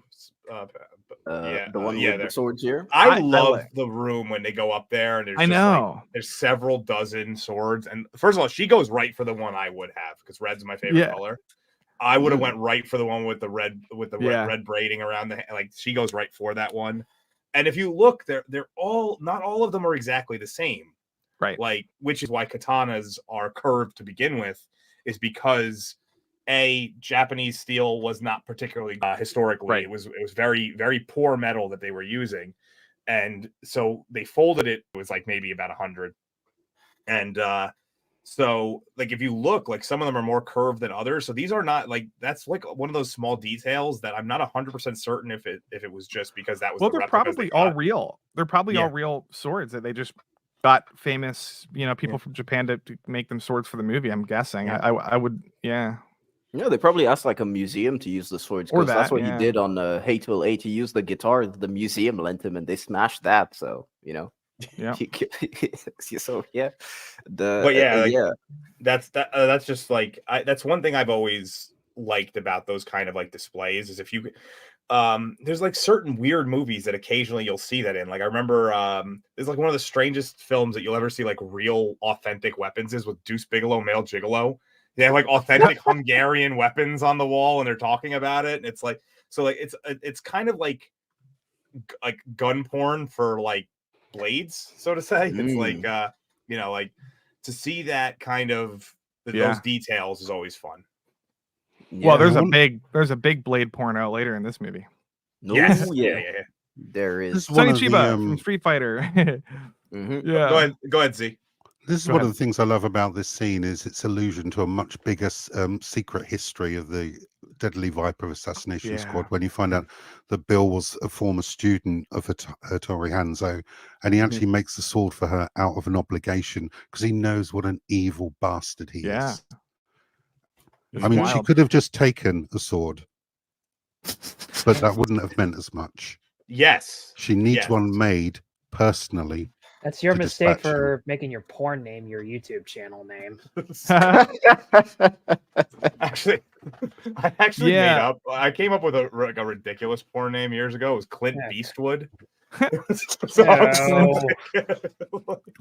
Beastwood. Clint Beastwood. Oh boy. I came up with that in like hell, I'd buy one. Pink is a good color for a Cadillac. Anyway, back to swords. So he makes her a sword. He finally makes her one. Yes, now we can go on to his best one ever, probably. But I agree with Z though that there is definitely some sort of like there's an implication that there is this assassin lineage goes back very far, and has basically trickled over to America almost forcefully by Bill. Maybe. Yeah, because that's actually that's kind of a trope of like the old Japanese like Assassin's Guild kind of somehow always making it over to America because of our like connection to them historically. Right. And so, yeah. Yep. Yeah, I agree. And yeah, Tyler, what do you want to say before we move on about like swords for the poster behind you? Oh yes, the poster. Well, a couple things. This conversation reminded me of a factoid about how Harvey Weinstein actually did have a katana, and the story for that is just amazing. When Miramax bought Princess Mononoke, of course, Weinstein wanted to edit it because if you know anything about Weinstein, he thought audiences were fucking idiots. Yeah. And Miyazaki had the nerve to send him a katana that was inscribed "No cuts." Damn. That's time, or at least that's cool. It would be amazing if one of those swords was actually the one that Hayao Miyazaki sent him. But Miyazaki was a gangster, man. That's pretty. I mean, dope. he's putting out a new movie in December, so I guess he still is a gangster, all things considered. Oh yeah, true. This new movie is coming out. I saw the trailer. They started doing promotion on my end in France over here. I had a chance to check that out at TIFF, but the tickets were like resale $800, and I'm just sitting there going, fuck? Exactly, Fuck that, man. And for Nicolas Cage's dream scenario, which I was across the street from Nick Cage and Ari Aster at the premiere, but like I'm not fucking paying for that, especially when I'm across the street staring at them. I can watch that for free. But dude, put on binoculars. That's enough. Yeah, exactly. But it is pretty awesome. Like in my like local theaters, they always have these events for Miyazaki films, and they're kind of constantly are always re-showing them. Like every couple months, you'll be able to like catch like one of the. The theater that Josh works at, they are always playing Howl's Moving Castle or Spirited Away. I think they put out the live on stage recordings now that they have like Life of Pi and Spirited Away, where they're Lion King style with like half human, half puppet characters. Yeah. For the uninitiated, Josh is a guy that we have also streamed with, and Tyler is very close friends with. Oh. I mean, Z's been on streams that have gone really off the rails before. So. They could literally go anywhere at all. Yeah, especially if Liam Neeson is involved. Definitely. But yeah, go ahead, Tyler. Finish up with the poster. Well, ironically, Josh, who we're talking about, is the one who actually gave me this poster for free, because the beauty of the theater he works at is that you can actually buy whatever posters they have on sale for $20. In fact, that's fucking awesome. During the pandemic, they had an international poster sale online where you could basically bid like X amount of money, and I think someone paid $800 for a Waking Life Richard Linklater poster, and everybody from the haberdashery is already standing there waiting for them. The ones holding guns are the ones who use them, and the ones who have their hands in their pockets, they're dead before shit already hits the fan. It's insane. Yeah, the haberdashery is a dangerous place, man. The Chinese posters tend to be a bit airbrushed, perhaps a couple people removed. Oh, you mean like how Ariel is a fraction of the size compared to Ursula, or how the race swap, gender swap Liet Kynes isn't even on the damn poster? Bagface said what I was thinking when you said that they come on the horses. So I'm just going to leave that there. But you and me, actually, Tyler, we've had a discussion about this, and you thought I was making it up the term. It's the one you're referring to is that like triangular style. It's the Hildebrandt style of when I looked it up, it all of a sudden just made a hell of a lot more sense, because well, it gives you everything right there. It shows you a hierarchical of the characters, the importance level. Everything is right there in your view, and you don't have to go. You don't have to pan or anything. The Hildebrandt brothers were the ones that did that for Star Wars originally, and that was what kind of made that very popular. Which is why I said this before, for our thumbnails especially, you kind of want that style where with one triangle or one rectangle you have everything the video is going to be about. I mean, Drinker is starting to divide up his thumbnails to like one character per a third of the frame, just so there's someone to look at. Yep. Now it's just like the floating head poster. That's what Yeah, we there's get. a skill, but there's a skill to getting people to draw their eyes to what you want to see. There's a there's a technique to it. There's a few techniques, but there's a technique involved with being like, no, this is what we want you to know immediately. Yeah, one of my favorite YouTubers is Royal Ocean Film Society, and he used to have a video up about how movie posters are just a generic one person just staring at the frame, or they have half the face covering them, or just the generic Photoshop that's trying to be like John Alcode or trying to have that exact Hildebrand effect. I mean, I can't really speak more on that. Horses don't mind. I ran out of things to say. Like, I'm sorry. I'm also I was reading that same one as what the fuck. I was dying. What is going on? How many people from Alabama are on? Where this are live we? train? Am I in a movie? You might be. Are we at that fetish hospital? Possibly. Maybe. Oh boy. And then the best part is right below that. The next thing is about breast cancer. So we might be at the hospital. We might be. I don't know if actually that's one thing I do want to say about the if anybody noticed the post. I guess that's not really a thumbnail yet for us, but for this, but my gi was pink in that one this time, and I've actually done in the past I call it color. Their cancer funding drives where I've done full sparring sessions for over an hour, like nonstop, no breaks, no drinking of water or anything like that. And it's like, I did notice some people are talking about Susan G. Komen. I don't like that organization, but I do stick with the pink. And I anybody who has anything to contribute out there to breast cancer awareness, that's great, because my grandmother actually passed away from that. So it's something I'm very passionate about. And I just wanted to take a little aside there because I noticed that the chat was going that direction. I mean, my sister, fuck breast cancer, man. My sister literally makes T-shirts on the side, and it had made "fuck cancer" shirts for my soon-to-be brother-in-law because he's super passionate about that. And every family member of mine has the "fuck cancer" with the C being the pink ribbon for obvious reasons. But I'm really wishing I put it on because I had it in my laundry this morning. But yeah, I'm considering doing another one of those hour-long sparring sessions, and if I do, I might actually stream it live this year. You should. You should stream it. It would That'd be be great. good, man. Yeah. And well, back to Kill Bill. Fuck cancer. Fuck breast cancer specifically. So, yep. And Hattori Hanzo unveiling the sword.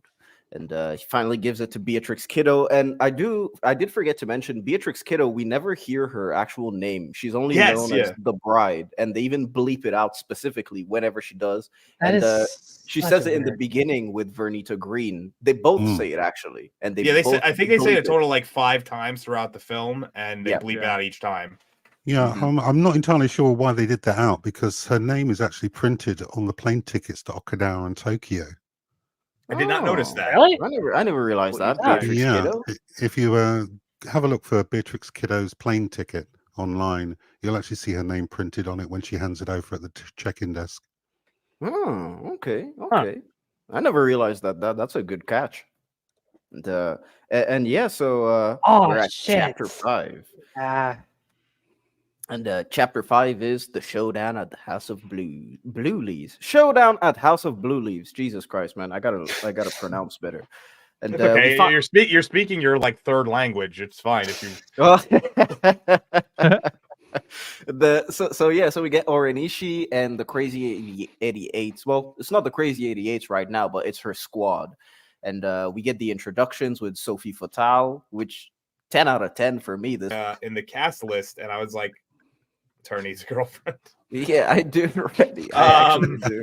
Don't we all? We're movie nerds. So true. I noticed her name in the cat, and I like looked it up because I was like, I wonder, because I couldn't tell if it was going to be Dreyfus or Dreyfus. I was like, is she related to Richard Dreyfus? Is she related to Julia Louis Dreyfus? She's French, so just say Dreyfus. Yeah. Dreyfus. And she's like a distant relative. So.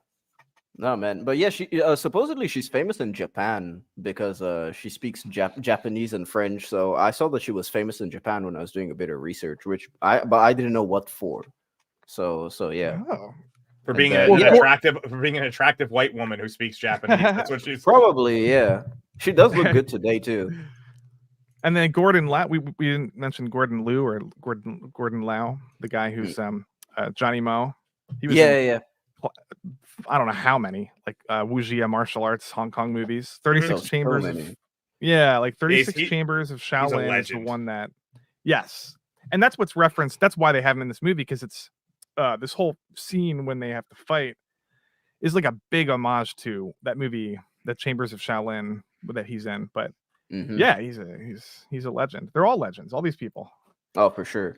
And so we see I think this is Boss Tanaka, and Boss Tanaka, he questions O-Ren's nationality basically and her Chinese heritage. And Boss Tanaka, you guys might recognize from The Wailing, the 2016 horror movie. Boss Tanaka, The Wailing is fantastic. I missed that when it came out. Oh, dude, The Wailing is my number one horror movie. It's my top 7 all time, and that is a ridiculously specific number. I rank them because I have my top 10 I memorized, but yeah, it's up there with like The Exorcist for me. It's really fucking good. The Wailing, it's a Korean movie. Yeah, there's a bit. So it's weird because of the what is it? The Dragon Dynasty films that get released here in the United States and I guess Canada as well. A lot of the Chinese, Japanese, and Korean films are all kind of under the same banner. So there's a lot of sharing of actors amongst them. So you'll see a lot of Chinese actors in Korean movies and vice versa. So it actually kind of plays into what's going on in this scene where there's like a blending of the nationalities and stuff. Half American, half Chinese, half Japanese, or whatever. Yeah. And she gets, they don't like her for it. They don't like her being inbred or whatever. What do they call that? Not inbred. Not inbred. Not inbred. Half breed. I didn't say that. Half breed, interracial. Dude, I put my headphones on, and the first thing I hear is inbred. Yeah, you're inbred. She's not a von Habsburg. But yeah, so she's half Japanese, half Chinese, American born. Of American, because she was born on an American base. So. Yeah, and so yeah, she doesn't take too kindly with Boss Tanaka's remarks, and let's just see what happens when you get on her bad side.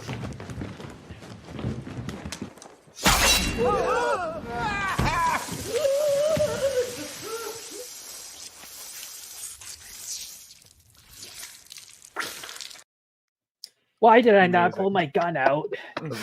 I love the little footsteps that she does, like the little Oh, dude, it's very delicate.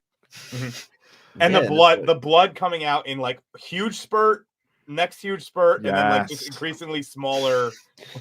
But it is kind of like a hose, because you do see 5 separate things, like streams of blood that just keep popping out. That's 100% the style that you would use for disarm, removal of limbs in old kung fu movies. Yes, dude, this is 100% over the top blood reference to Sanjuro, the way that Sanjuro does its blood, that movie. And it's always 3 or 5 small hoses flying out. So it's Oh man, and so Boss Tanaka is dead. He got decapitated, and Lucy Liu gives a nice performance. Hell of a This is my favorite line of the movie. Oh my god, dude, it's don't fuck with me. That's it. If anyone's got anything else to say, now's the fucking time. It's so fucking good. So you finally get the bride in Tokyo.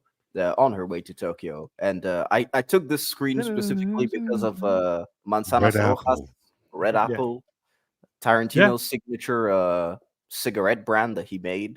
I wonder if they actually sell some in real life. Probably do, maybe in Hollywood or something. Once Upon a Time in Hollywood too. The commercial. I think it appears in every single one. Every Tarantino movie. Oh, even in the Hateful Eight, it's just like, would you roll me a cigarette?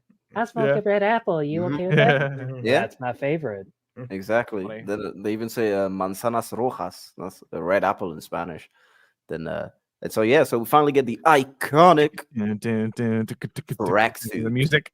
Battle Without Honor and Humanity is the best scene ever in anything. It's been used in everything. Everything copies it. Absolutely, every movie trailer ever. Yeah. Well, you know what? Here, sing it while I play the clip. Because I can't. I removed the audio. You should. Oh, you can't do the music. You can't. Oh yeah. Yeah, the music will get you. Oh, man. By the way, music That will was get actually you. pretty good That was a pretty good rendition right there. this scene I played when I was a kid. Like I think I saw this when I was like 15 for the first time around that 2003.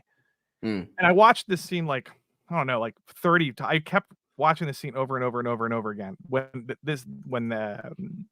O-Ren's posse enters the building and that music. Yeah, when they're just This walking. part, yeah. It was just the coolest thing with that time. slow pop in that they do. It's so like they're like getting closer a little. To this day, I have no idea what the hell this guy's doing. Cool. I'm The quite a fan of subtitles the you can play. couple Go of ahead, scenes G. ago where she's got the ticket to Tokyo. Oh, yeah. And they don't just play a clip of the Green Hornet theme by Al Hurt. They play the entire thing from start to finish, which is great because like all of the Crazy 88 all look like Kato from the Green Hornet. Yes, they even mentioned that he's wearing the mask. He goes, "Yeah, this guy in the Kato mask." Yeah. They do. Now I realize where I recognize them. She's from. got the Bruce Willis. I mean the Bruce Willis, the Bruce Lee. The game of the iconic Game of Death. Iconic Game of Death tracksuit. Yeah. Yeah. And it's like so at this point you've got them all chilling in the bar and you've got the bride that followed Sophie Fatale all the way till here so that she could find O-Ren's location because she knows that wherever Sophie is, O-Ren will probably follow. And at this point you've got O-Ren that sensed that someone was watching them and sent out like a dart or something. And so she sent Go-Go. She tells her to go and check it out, and to see where you just get this cool shot of her grabbing everything. Oh my god! It's very reminiscent of the one scene in the first Spider-Man movie where he's bleeding from the arm and he's up against the wall, and then the blood drops. It's very reminiscent of that. Mission Impossible a little bit. That too. Oh, yeah. But True. The reason why I don't compare it to Mission Impossible is because of the fact that she wasn't trying to descend. Right. Or anything. So it's like it's very much like trying to stay as still as possible in pressed against the wall rather than being attached to. Yeah. And then after this, we forgot Charlie Brown. Charlie Brown kimono. The Charlie Brown in his kimono, yeah. And so like talking about Tarantino's filmmaking and how it was. After this is where we get this incredibly long tracking shot. And this is all really done in a single take. Yep, everything's done in a single take. You see, I mean, the fact that you even see the kitchen a bit, and to have them have that shade of green and everything is just so well and so fantastic. This is very. I don't know if you guys know Seijun Suzuki is a Japanese filmmaker, but he's basically Tarantino is mimicking his style in most of this movie. Tokyo Drifter and Branded to Kill are the two Seijun Suzuki movies. If you like Tarantino, you will love Seijun Suzuki. Like very like jazzy, cartoonish, sort of like violent epic, fight scenes and stuff. And but no, yeah. So this is like the sort of vibe that he's going for this one with the the go-go musicians he found. Do you guys know this backstory? Yeah, no. Well, I mean, if you would finish a thought, we might know. Oh, sorry, I'm rambling. So the go-go, whatever. What's the name of the band? The go-go 5, 6, 7, 8. 5, 6, 7, 8. Yeah. He was in Japan, and he heard this playing on some cafe, and he just basically, I think he just asked for the CD, and they gave it to him, and then he like brought this band to the set, and like just that's how like he found that. I think am I correct on like the retelling of that story? Probably, Absolutely. yeah. That would sound Yeah, right. I mean that sounds. Tarantino was leaving Japan after location scouting and securing studios, and he heard the band playing on a store's speakers. He asked the clerk who the band was, and he didn't have enough time to go to a music shop and buy their CD, so he begged the store clerk to sell him his copy. Oh, it's awesome.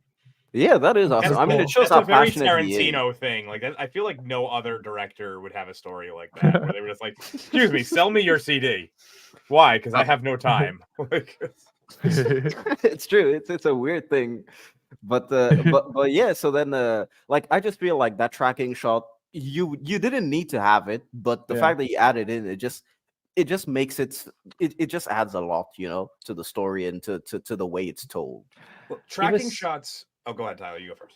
It certainly made things much more intense because as you go from one location to another, you have no idea who she's going to bump into, if anybody at all. The second she goes into the booth, you don't expect the lights to just brighten up so you can actually see through the walls, which is something that I wish more movies would do. It's really more of an animation thing where you're able to see behind the walls or at least get a tiny glimpse. And I mean, Yeah, make stuff transparent on purpose. yeah, and they do the God's eye view thing to once again have that feeling that she may or may not be watched or is the one watching. And yeah, I'm glad you called out the fact that you could see the kitchen and their lights. That was something that I never picked up on before. But I paid attention to the kitchen because at first I thought it was maybe like a drug thing. Maybe it was like undercover lab or something like that. But then it's only after watching it yesterday and today again that I realized that it was an actual kitchen. Yeah. So yeah. And yeah, so we finally get some of the members coming out, and she's kidnapped Sophie at this point, and so she calls out O-Ren Ishii. And I didn't take the screen grab, but they do use that the technique of splitting the screen, where on the right they show her mouth calling O-Ren, and then on the left they show O-Ren reacting, which is pretty good. And yeah, we get this again, this shot, and the fight begins. So fuck it, we're gonna watch some fight clips. Just hold that thought. Just go back to the tracking shot real quick. It's a quick thing I just want to say about it. Well, let me just play it while you speak, because there's no fine. audio on it. Okay. Yeah, so tracking shots, one of the reasons why I think they work so well is because it doesn't allow a person to remove themselves from the scene. So it draws you in further and further. The longer a tracking shot is, the more invested you become in it as you go along. And I think that's why it works so well for scenes like this and other ones as well. Mm-hmm. You don't have the opportunity to look away because it just keeps going. As long as they don't just go from left to right or right to left. The beauty of it is, obviously it has to be a good tracking shot. Yeah, it's just that we all know that tracking shots are the ones where directors just love to show off how long they are or how exquisite they come. And one thing I've always wondered about that, though, why is she re-zipping this? She was already wearing that outfit. Yes. Unless why is she unless she's putting on body armor, I can't think of anything. No, she's got a fabric version of the Game of Death costume, but she's also got biker leathers with the same pattern. Okay. Mm-hmm. Yeah, and so this is Sophie kidnapped in front of everyone, and she's been called out, and yeah, this is the first time she sees O-Ren Ishii, and so she does something to Sophie, which I really like. So let me play the clip.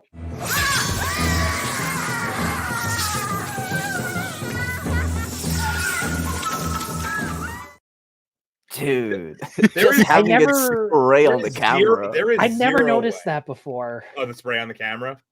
That's the first thing I noticed about that scene. Same. Well, it wasn't until yesterday where it occurred to me that those hoses had quite a bit of range on them. Yes. So there is zero way in hell that she would not bleed out while this fight was going on. Like, with the amount of blood, she would have already been passing out from the amount of blood that came out of her arm. Oh, yeah. Really? Like, in a world where people fly 2 flights of stairs, you don't say. Yeah. I'm just saying. Just trying to ground it in some realism. Yeah. And yeah, so like that does send a clear message to O-Ren Ishii, which they send in what's his name? One they send guy. in Mickey. Yeah, Mickey. They send in Mickey, and Mickey gets cured like a kebab. So unlucky for Mickey, man. Dude, it's so sad too.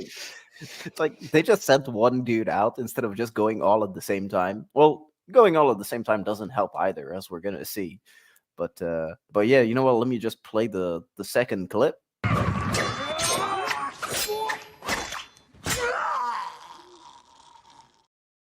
You left out that part. Oh yeah, I left out the hit, the last hit that makes him stop gargling. And that's why I said the sound design is incredible on this movie. You can just hear, especially during the fight scenes, you hear a lot of different stuff. For example, when Go-Go gets hit, there's the noise of bowling pins that are getting hit by a bowling ball, and just tiny things like that. Really, really interesting. I can't think of that sound effect without thinking of The Matrix 2 when they did the exact same thing and it just did not work at all for that Wait, movie. which sound effect?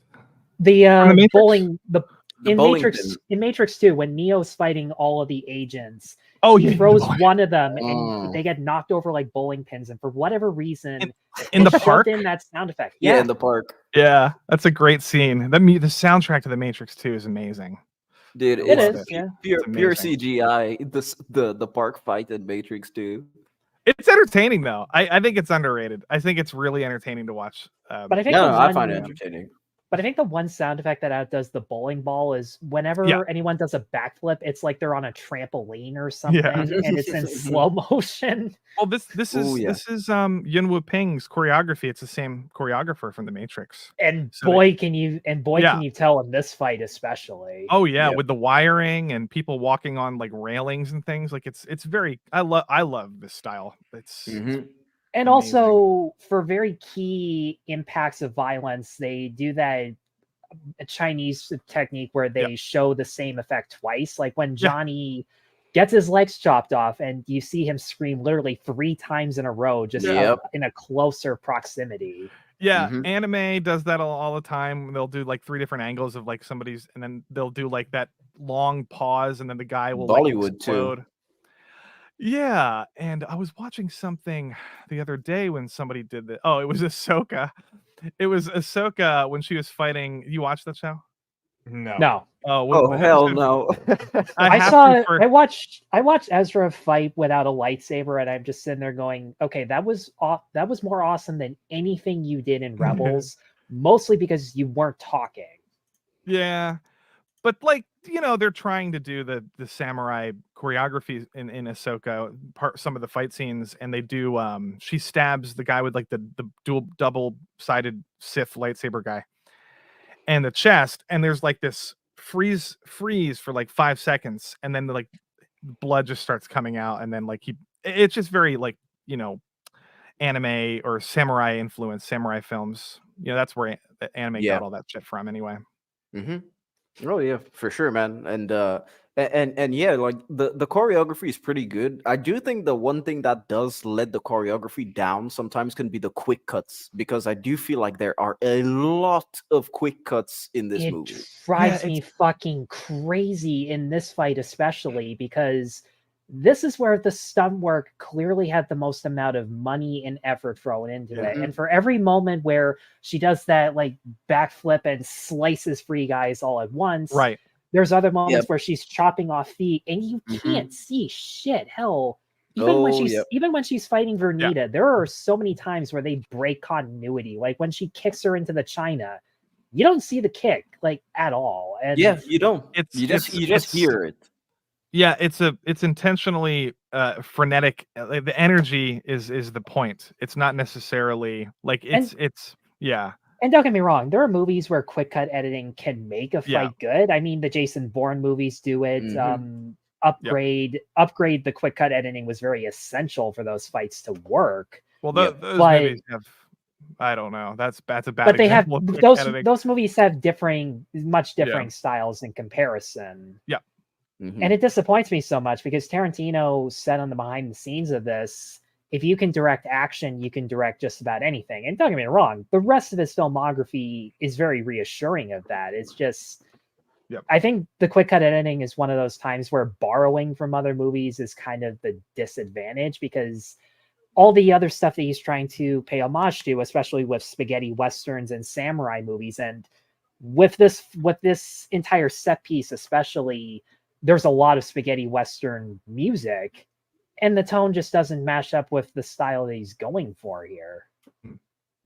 Yeah, at least that was my input from last night watching it anyway. No, I sort of agree with you. For me, I just think that the quick cuts, they take away from something. And even though I understand that maybe the quick cuts, especially for the katana fights and all of this, they are a homage, of course, but I feel like even if they are a homage, you can try and modernize the thing, because 2003 modern filmmaking techniques completely different as to what they had in the 60s. So of course, you make a fight scene much more like much more coherent and linear instead of all the quick cuts. Well, as we can see with the John Wick franchise, because of that, action got completely reinvented today, and a lot of action movies are trying to just be like one takes and a lot of stuff like that. Look at Extraction 2. You have a 15-minute oneer, you know, in the movie.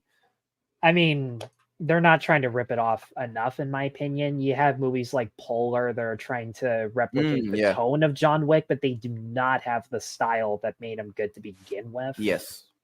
Yep, I agree.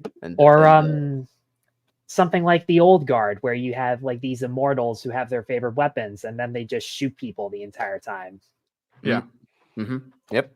I just think it's not people have different preferences with action. Like somebody, I think, who said the one take, was that Uninspired? Yeah. It's like some people really like that. The Protector, like Ong Bak, some of that stuff is really long, sequential stuff. Even Hard Boiled has some sequential stuff. And this is, you know, it's fine. I just think this is intended for a certain audience, people who grew up with, you know, One-Armed Swordsman and just, you know, 70s Hong Kong movies. It's like, that's what this is for. And this is the people that he's making the movie for. He's always people, you know, there's that famous clip of him. She's like, "Why are your movies so violent?" The stupid journalist. Because it's fun, Jan. And he's like, "It's fun, Jan. I'm not making the movie for you, Jan. It's not for you. I know who my audience is."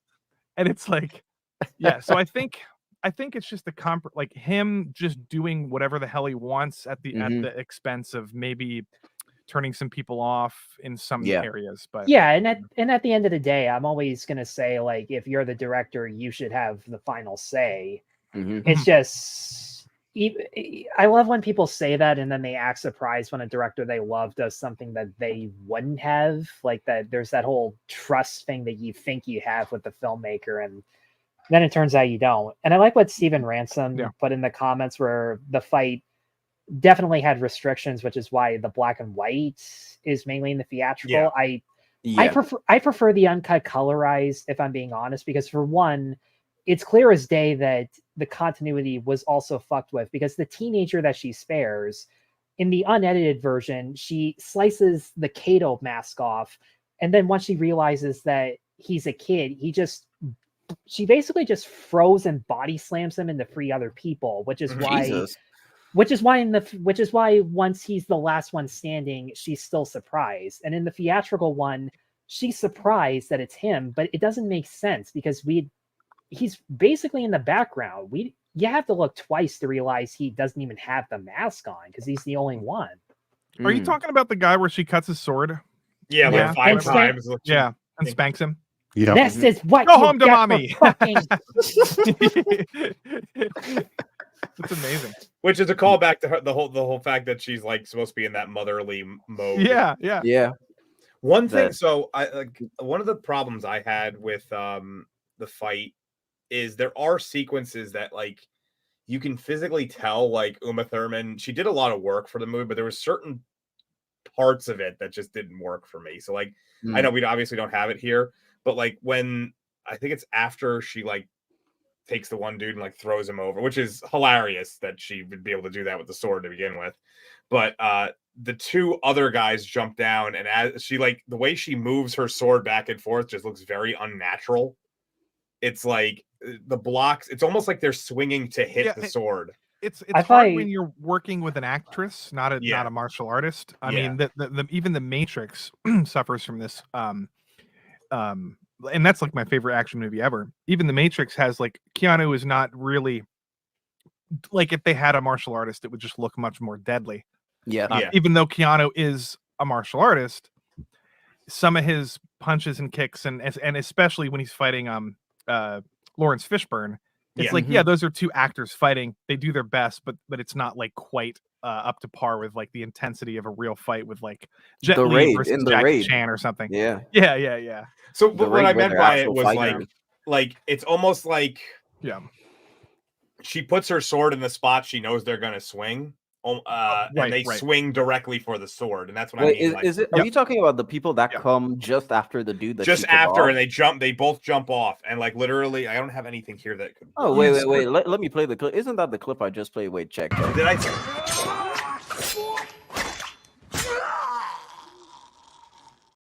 I love that scene. Or that you jump off of the balcony. Oh, yeah, okay, it's a okay, different. okay. Yeah. I mean, that scene is amazing. I'm not saying it completely removes me from the fight. I'm just saying that it's very obvious. Yeah. That they're swinging for her sword. Yeah, it's true. I get that vibe when she's fighting with Johnny and he's got the two swords and he's moving a lot slower than he should. Yeah, like, the that's Johnny one fight scene was I'll pretty give you that. underwhelming. Yeah, It was, yeah. Yeah, and even Star Wars does this stuff. I mean, if a lot of the Star Wars scenes, they're just swinging for each other's lightsabers. Old people poking lightsabers at each other. And Never forget that. and like I said, unless you have Donnie Yen, who's like an expert with certain weaponry, or like he can wield a pole or a sword or something really well, and unless you have somebody like that, it's never going to work flawlessly. Yeah, that's why I always appreciate the raid, because the raid, that it's everyone, they're actual fighters in their A game. Yeah. So what you're seeing. It's always great to see stunt people make actual movies and be the actors in them, because for a fact that you're getting good stuff. Go ahead, Tyler. Sorry, I didn't mean to cut. No problem. If I cut anybody off, I swear I. Everybody cuts people off. Dude, everyone cuts everyone off. Yeah. I saw an interview from Gareth Evans about how his very first film, Marantau, had like the long take, steady cam style, and how he has since moved away from it and is more handheld and cutting on impact because, according to him, his stunt people get so exhausted from the long takes, especially if you have to do them over and over again, that they slow down and the fight becomes underwhelming, which I'll give him that. I mean, a part of me thinks that you can navigate around that, where you have like stunts that can be done in one take and you wouldn't lose any momentum or energy. I mean, with how many fights like this happen in John Wick, you'd think that they were designed to make sure that people would still have their stamina in between takes. Yeah, that's interesting, because Keanu said that those movies like really take a toll on his body. Well, I found this out on Chad Stahelski's Joe Rogan interview that he did the club fight in the first movie with like 100-degree fever and a flu, and I'm just sitting there going, Jesus, really? And he learned the choreography that day. That was right. They make shit up sometimes on the fly. It still blows my mind that John Wick was basically made on a direct-to-DVD budget and schedule, but well, it's stunt people, you see, because if you look at stunt people, whenever they send the previs to the director or anything like that, you look at the stunt previs, it's almost exactly the same thing as in the actual movie. And it's the stunt people that are doing everything. They're filming, they're choreographing, they're fighting. Unless you're Vic Armstrong and you make Left Behind, but we're gonna pretend that never happened. The John Wick movies are everyone in them is a stuntman. Even in John Wick 4, that guy, the poker guy, he's a professional fighter stuntman. Yeah, that's it blows my mind that was Scott Adkins. Well, I mean, Rina Soyama was she's a J-pop or K-pop star who had to learn her choreography, but she was one of my favorites. And honestly, you could have fooled me and told me she was a stunt. Unless you slow it down and EFAP it, then you're like, oh, the arrow isn't quite in the right position, or blah, blah. Well, you don't even need to slow it down. Somebody brought up Ahsoka a moment ago. Yeah, that's a perfect example of how not to choreograph a fight with a melee weapon. If you watch any of the lightsaber fights in that with the sound off, you really notice how slow and rehearsed it is. It's so low energy. It doesn't even compare to Nick Gillard's work on the prequel trilogy. It just looks like elaborate stick flinging. Yeah. Where the swords in this, they I know it's unlikely because she could only probably kill 5-6 people with that katana before it blunts. Yeah, that's one thing that's very common in films, is that nobody ever talks about the fact that when you hit swords together, you're losing its effectiveness as every time you hit them together. Yeah, but it you're still supposed to looks cut a body in half with it. Yeah, it still looks 100 times better than what we're getting today. Yes. Yeah. Well, except Stahelski's directing because, well, look, that guy's going to direct Ghost of Tsushima next, right? Oh, Adaptation. nice. So he's bringing his. Now he also worked with Yin Wu Ping and the Wachowski brothers on The Matrix, and that's where he learned the all of Wachowski his. siblings. Get it right. Yeah, whatever. Are they still calling themselves siblings? Now that they're both. The Wachowski people, man. That's it. No, but wait, that's like saying somebody like competed with Bill with what's his name, Jenner? Bruce Jenner. Bruce Jenner. Yeah. I'm not gonna say somebody competed in the 80s with Caitlyn Jenner, because Caitlyn Jenner didn't compete in the Olympics. It was Bruce. True. So yeah, they are the Wachowski bros. The Stahelski, he is perfect for Ghost of Tsushima. He's a stuntman. He was a choreographer. He became a director. You know what I mean? Like I think it's a perfect. And then he's now he's going to be homaging Kurosawa. Yep. You know, and he just knows. He said this in an interview. Is like the Wachowski siblings like basically ushered him into like understanding detail oriented action choreography, and Yuen Woo-ping working with him, because that's that you know, before The Matrix he was doing Crouching Tiger and Iron Monkey, and but it's like the attention to detail is like what we're missing, and I think Stahelski, there's like nobody else doing it actually. In my opinion, he's doing it better than Hong Kong right now. What's Hong Kong doing? They're not doing any shit. Hong Kong's not doing jack shit, man. They lost Jackie Chan, and that was what are they doing? Dude, Donnie Yen directed. They still have Donnie Yen. That's Donnie Yen. Yeah, but Donnie Yen directed a movie this year, and I couldn't finish it. Like it was fucking boring. That's unfortunate.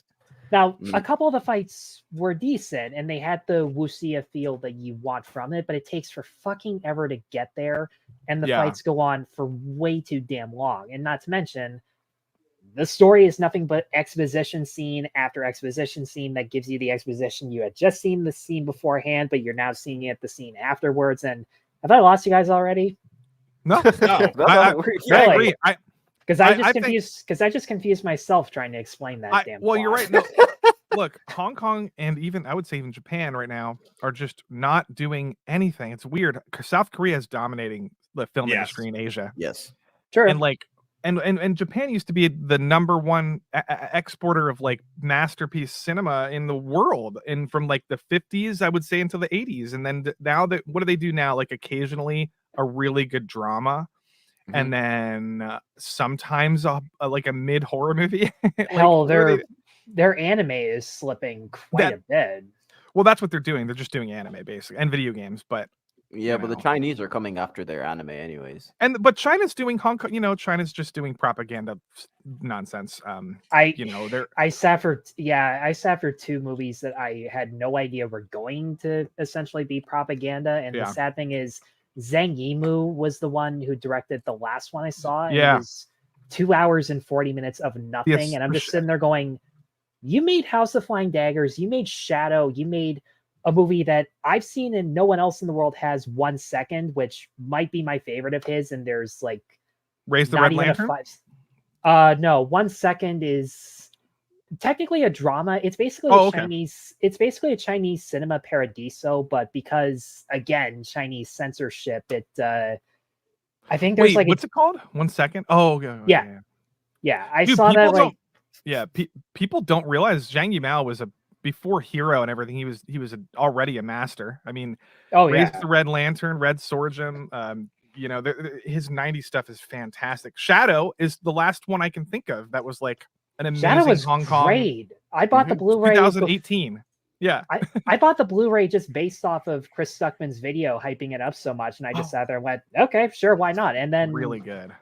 It was worth it. Yeah, guys, if you like Hero and stuff, Shadow, it went under the radar, but Shadow in 2018 is like amazing. Pretty good assassin movie.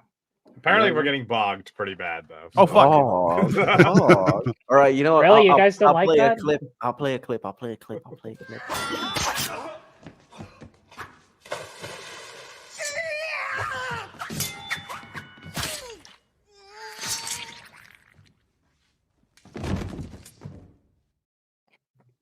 Nasty. Ugh. What is bogged? Like lag? But no, No. bogged means that we're getting stuck on a topic. Oh, A big chunk of the audience for mine and it's uninspired because channels. I'm a retard. That's why. No, it's you were giving a lot. I honestly, I was just kind of messing with you there. You were giving a lot of good insight. It's just I could tell people wanted us to move on. So I was like, Yeah. We're just nerds, guys. I'm sorry. Hey, look, it's go. but, so from the clip though, one thing I love their usage of the pools throughout the fight. How like more people fall into them, they become redder with more and more blood, and it's a fun little like show. It's a weird way to show the passage of time in the fight. Like as like they could have done it where like somebody fell in and then they cut and then it was immediately fully red, but it slowly happens. Yeah. So it's not a it shows that she's fighting for quite a while. Oh yeah, And for sure. Also, I think that was the only member of the Crazy 88 that's actually a woman, by the way. I think there's that only- woman just there was but there was a woman that literally just got stabbed in that video a second ago. That's what I'm saying. I think she's the only one of the Crazy 88 that's a woman. I saw one or two because at the very Just end, a before the teenager gets spanked, the bride like slices off a woman's arm and then uses that arm to like stab that's the true. guy behind her. Okay, yeah, you're right. Yeah, But they're That's just true. henchmen. They're just henchmen. This is like a mini boss. Atom, she's 17, man. That's one of Last the I things checked, I she's liked like a about- personal bodyguard specifically. Yeah. I actually like this scene because the bride offers her a chance to stand down, probably recognizing how young she is. Mm-hmm. and she even mentions that's that what they're she like does. their reputations precede them. Mm. So they like Yes. she's famous for all this stuff, and then the bride is also famous, even though up to this point they've kind of downplayed her fame. Yes. So this is like the first time you kind of get that sense that she's known. Yep. And yeah, so this is the first time that we have a Go-Go fighting, that we see Go-Go fighting properly, because they did have that little flashback that she had, but that was a reference to Battle Royale. Because in Battle Royale, she stabs a dude in the balls, and in this one, she basically just guts out the guy in the restaurant. I don't know if you guys remember. It was like a 2-second scene. And yeah, so well, most of it is going to be clips from now on because it's fights. So let me just play Go-Go fighting.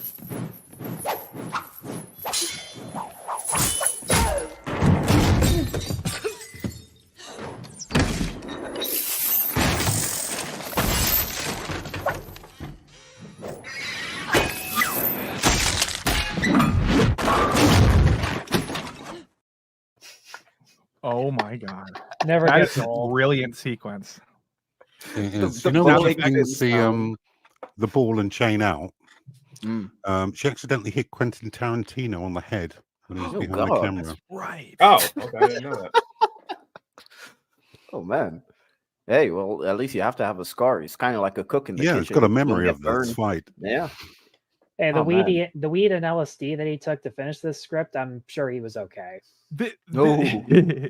This reminds me of you know how some like samurai movies will have character with like a really unique weapon or something. Like Yes. I don't know if you've ever seen like the Baby Cart movie, Lone Wolf and Cub movies. Yeah, Lone Wolf and Cub. Yep. But some of them like they'll have just really weird like weapons, like a scythe or like a thing with like a chain or something like that. That's I'm sure that's what he's referencing here. Just like some clever, because this is is this even a real weapon? I doubt. I mean, Well, I mean, it's, he made it up. it's No. basically like a take on like a medieval flail.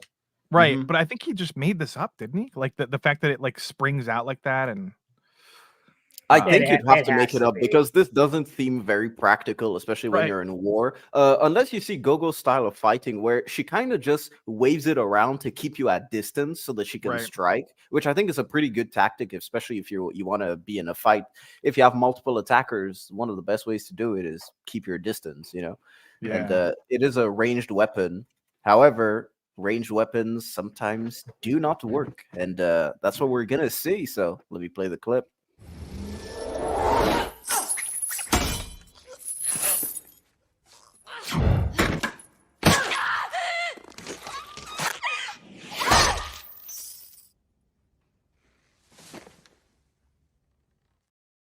Well, that's what she gets for bringing a sharp ball to a table fight.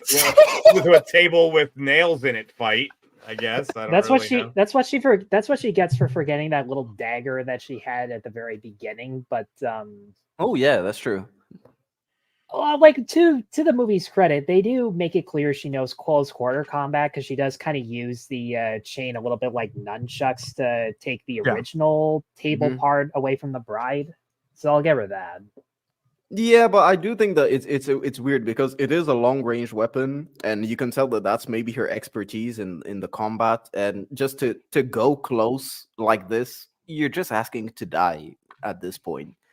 Because you should never underestimate your opponent, and it's probably something that Gogo knows and was drilled into her skull as a child because she is 17 in the movie. So, I mean, I don't know. I feel like it's a rookie mistake, especially considering she's up against the bride, who has, as we were saying just before, such a big reputation. So yeah, but I just Gogo's think it's done. hilarious that right in the middle of this great big Japanese samurai fight, someone gets dispatched by a bit of 2x4 with some nails in it. Yeah, exactly. It's the blending of genres. It's really good. It's the American way right there. Yeah. Mm-hmm. Yeah, it's funny. And Oranishi sees everything. She takes out her little dagger, and you thought it was gonna be easy, but no, it's not, man. You've got Johnny Moe coming through with the crazy 88. I think they're probably like 74, 75 now, maybe. Yeah, I would say they probably lost about a dozen people up to this point. and yeah, so we finally get all the iconic combat that Kill Bill is known for, because this scene is probably the most referenced scene, or it's maybe the scene that people think of directly once you mention Kill Bill. It's this specifically. So before we discuss it, let me just play a little snippet before it goes to black and white.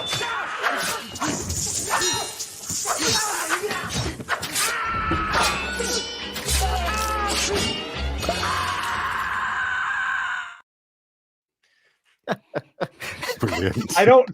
I don't know if you have it in the clip later, but that guy never stops running around holding his face throughout the whole fight. Really? I never realized Yeah, that. if you look at the very end, like when she tells them that like whoever's still alive, be happy, basically, you can see him still running around like this. Like it's.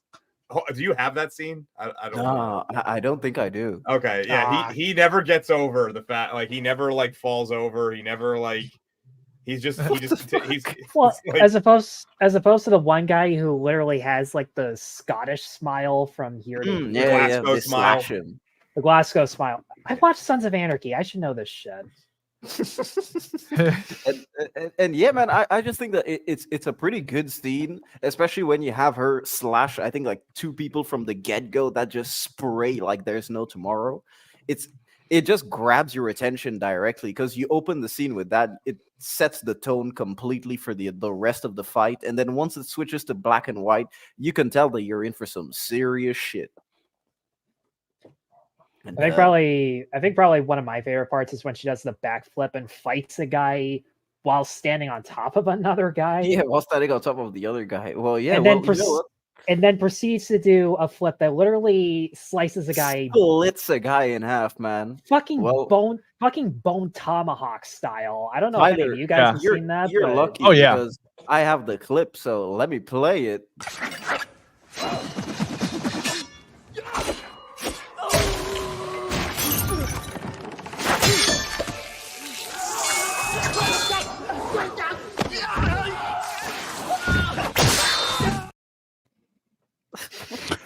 It's so crazy how much violence there was in that 10 seconds. But it's comically hilarious the way some of these people get dispatched. Yeah, especially the breakdance scene. I quite like when she's on her back. Did you catch the Wilhelm scream in that? Yeah, there are two of them. Yeah, in this fight specifically, there are 2.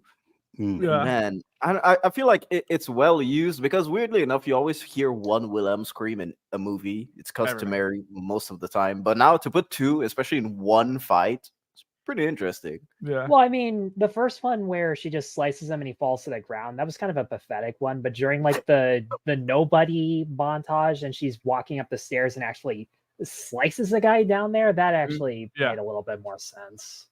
Oh, but yeah, man. Just add that to Tarantino's style. He just has to throw a Wilhelm scream. Even in fucking Reservoir Dogs has one. And makes no difference.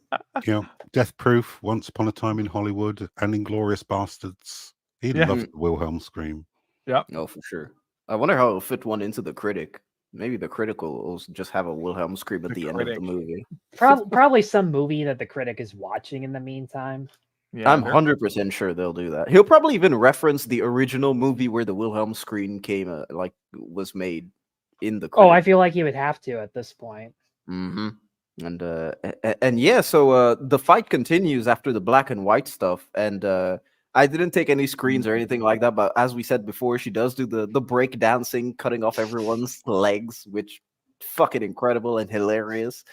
But yeah, so this is the point where they finally change settings, and for one fight to change settings, 3 different times? Well, it doesn't really change settings because it's in the same location. However, it does change aesthetics. So normal, then when it goes to black and white, they start jumping around more, as we said before.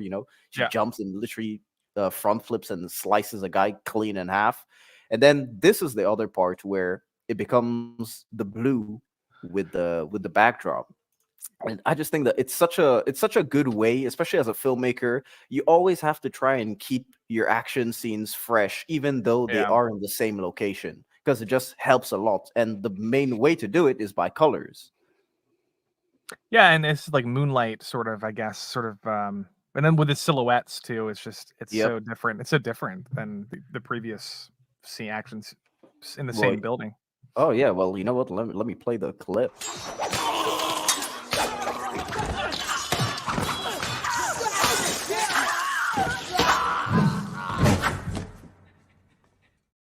Okay, so you did show that woman that I was talking about earlier. Yeah, she's the one that gets her arm cut off, man. The gurgling sound effects were great. It reminds me of those the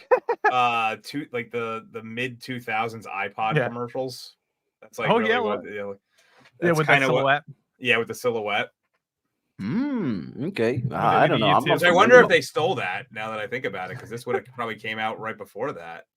This actually is from a movie from the 60s or the 50s. I'm not too familiar which movie, but I know that it's in the original movie, it's basically exact same setting, except that the backdrop, instead of being blue, is red, bright red, kind of like orangish. Yeah, there's a lot of 60s colorized samurai films. Goyoken, I'm trying to think of some others where they were in color, but it was like they would do some red and blues and things like that, and then but it's like the silhouette stuff was just a thing, they did in almost every samurai movie. They would have like it would probably be with the dressing cupboards back then. That's what they used to use a lot. This poor dude gets his ass whooped, literally. Quite literally. Yeah. And Phil, there you go. Maybe Dark Hour, maybe you can do a Where's Waldo and spot the eyeball guy. He's the one right there who's standing up in the back. Yeah, there's literally only one guy standing up. Yeah, he's like running. If this was the clip, you'd see he's like running around holding his face.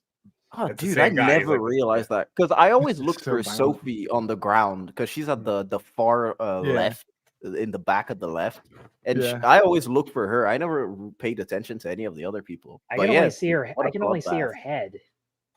Yeah, her kimono literally blends into the floor that she's sitting on. Yep. And then Uma's standing up here like she conquered the world.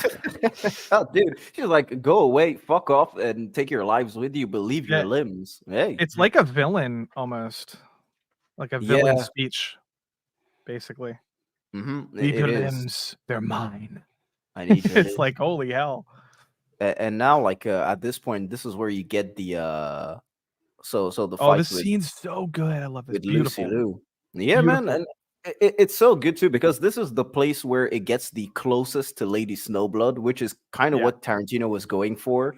So as I said in the beginning, O-Ren, she's basically Lady Snowblood. If you guys in the chat haven't seen the movie, I do recommend it. It's a 73, I think. Really, really good revenge movie, femme fatale and all of that stuff. Just good Japanese cinema. And so Lucy Liu finally prepping to fight with Beatrix Kiddo, and I equate this fight to sort of the same fight as in that movie, The Northman, where it's the final fight, so it has all of the emotional weight on it. However, the fight itself, compared to all the stuff that you've just seen, is a bit lackluster, you know? Yeah. Just on the choreography side, although the emotional impact is what really tries to sell you.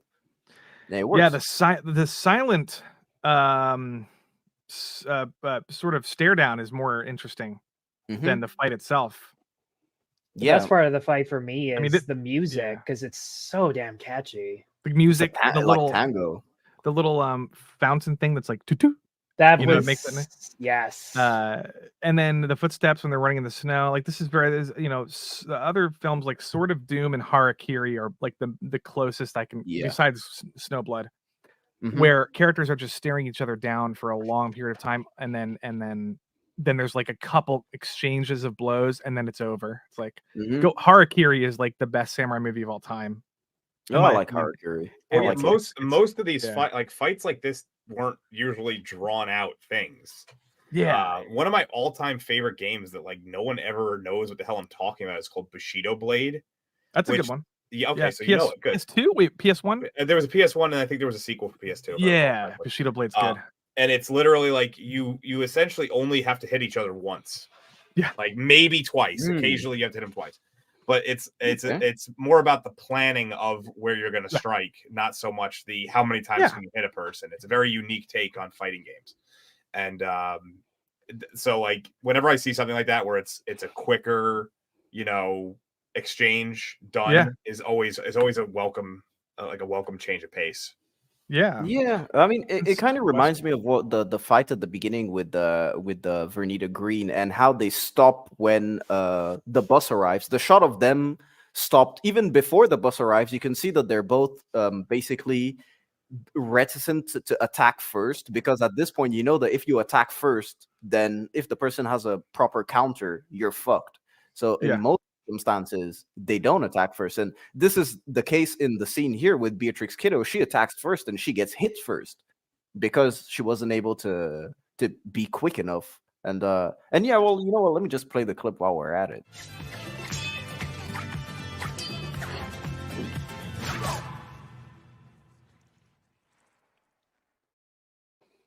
And yeah, man, big ass gash on the back, really, really big one too. Yeah. And yeah, so she manages to ankle. Yeah, then Orenishi gets cut at this point, and yeah, man, just there's the water thing on the right. Yeah, just a bit out this of goes focus. on for a couple times. It's just like clink clink.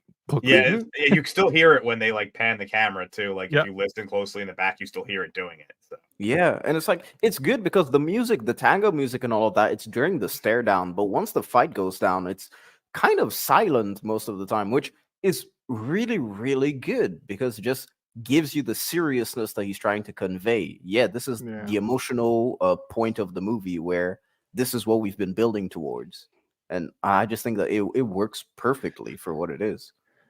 Yeah, but yeah, and then let's see the death of O-Ren Ishii. Sadly.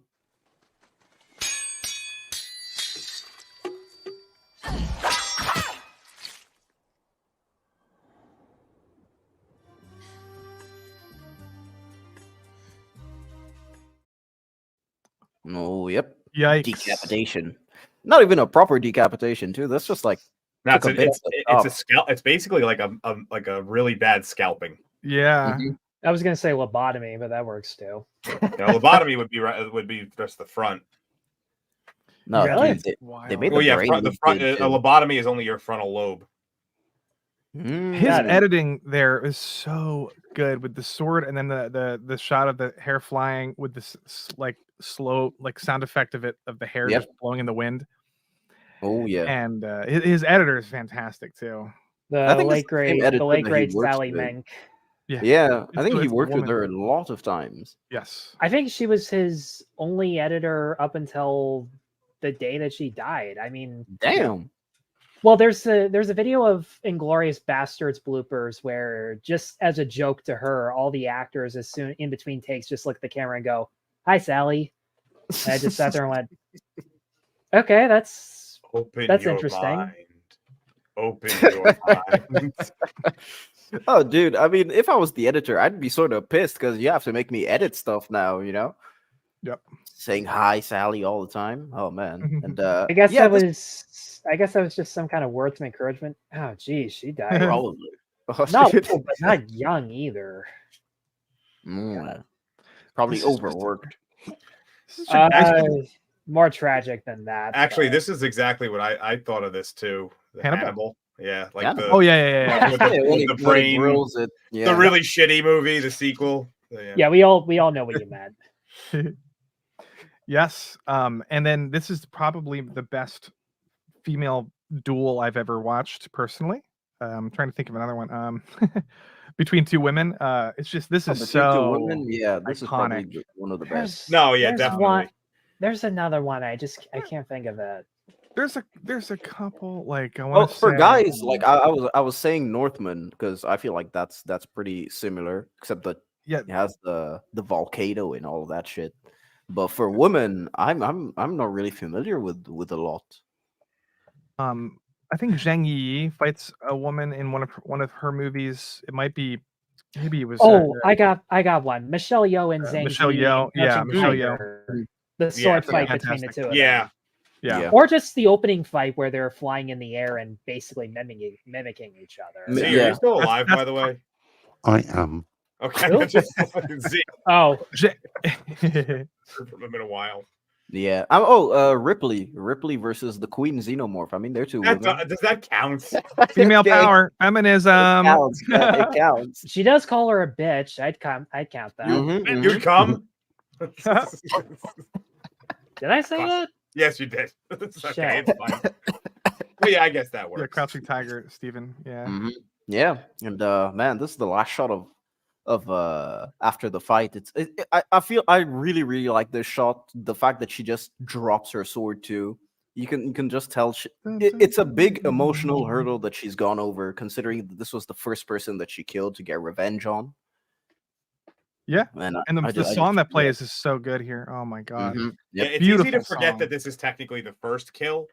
Yeah. Because it occurs second in the film, so it's easy to forget Right. that this is actually the first like hurdle that she had to get over, Mhm. which might, Yep. which And then it's- ironically might have been the hardest hurdle for her to get over. So Yeah, and then this is the cliffhanger. Yeah. It's the rolling and she drops off Sophie at the hospital, just like, yeah, and Sophie insults her in French, pretty good. quite literally drops her off. Just Mm-hmm. Yeah. Then you've got Bill that just comes in here. David Carradine caressing someone's face. Ugh. Mm. I quite like the implications of this scene because it's implied that she may have lost more limbs. Yeah. Yeah. But you don't get to see it because you just see her head and part of her torso. yeah. But if you go back to the previous slide, when she falls at the hospital, she's actually just got one arm and two legs. So she gave up the information freely Mhm. without losing any further limbs. That's right. Yeah. Okay. Yep. Oh man, like I didn't realize that. I thought that she had actually had her arm cut off because I didn't see. I thought that she had both arms cut off completely. Yeah, I But, thought she went to work on her, but Mhm. no. Oh man, and yeah, like it's you've got a lot from Bill over here because you do see him in subsequent scenes, and I mean in the next movie. And at this point, you've seen a bit of what's his name, Michael Madsen. Is that his name? Yeah. Yeah, as Michael Madsen. Bud. Yeah, you see Bud. He gives his 2 lines. That's pretty much it. And then yeah, you've got David Carradine. I do like the fact that they toy around with Sophie being his favorite now that Beatrix is kind of gone, that she's been out of the picture for 4 years. And I do feel that proximity in comparison to all the others from the Assassination Squad, which Yeah. I do like. And yeah, man, you get a bit more Bill. You get her looking sexy as fuck in the riding suit Yeah, with the yeah. lights, so good, and the snowfall. Yep. Then finally, you have her on the plane writing Crossing the the list. list, and the last name is Bill. Oh yeah, he gets the 5 fingers of death treatment. Spoiler alert to anyone So who hasn't. this seen is where I Kill was Bill. a little bit confused. Is this scene supposed to take place between her flying from Okinawa to Tokyo, or is this supposed to take place No. after Tokyo? That's where I was a little. Remember how I said I thought I could have sworn Yeah, she had her okay, sword with okay. her? I think she's got the sword in this scene, so this She is does. after she's been to Okinawa. Yeah, but I'm saying it could have been like that's like they're essentially not explaining whether or not she was writing the list before she went to go get O-Ren Ishii, or if she did it after.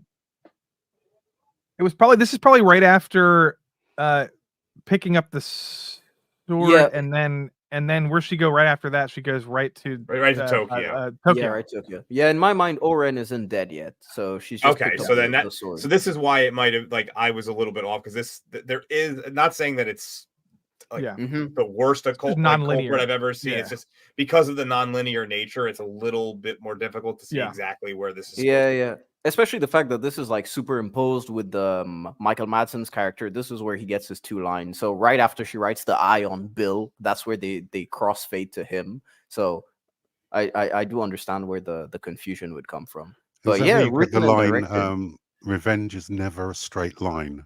Yeah. Yes, it which is. kind of reflects it's a the forest. its non-linear style. Yeah. Yep.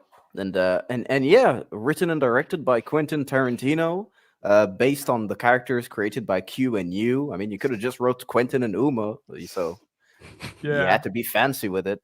But yeah, here's a bit they of have that line production from stills. Bill where he says, "Does she know her daughter's still alive?"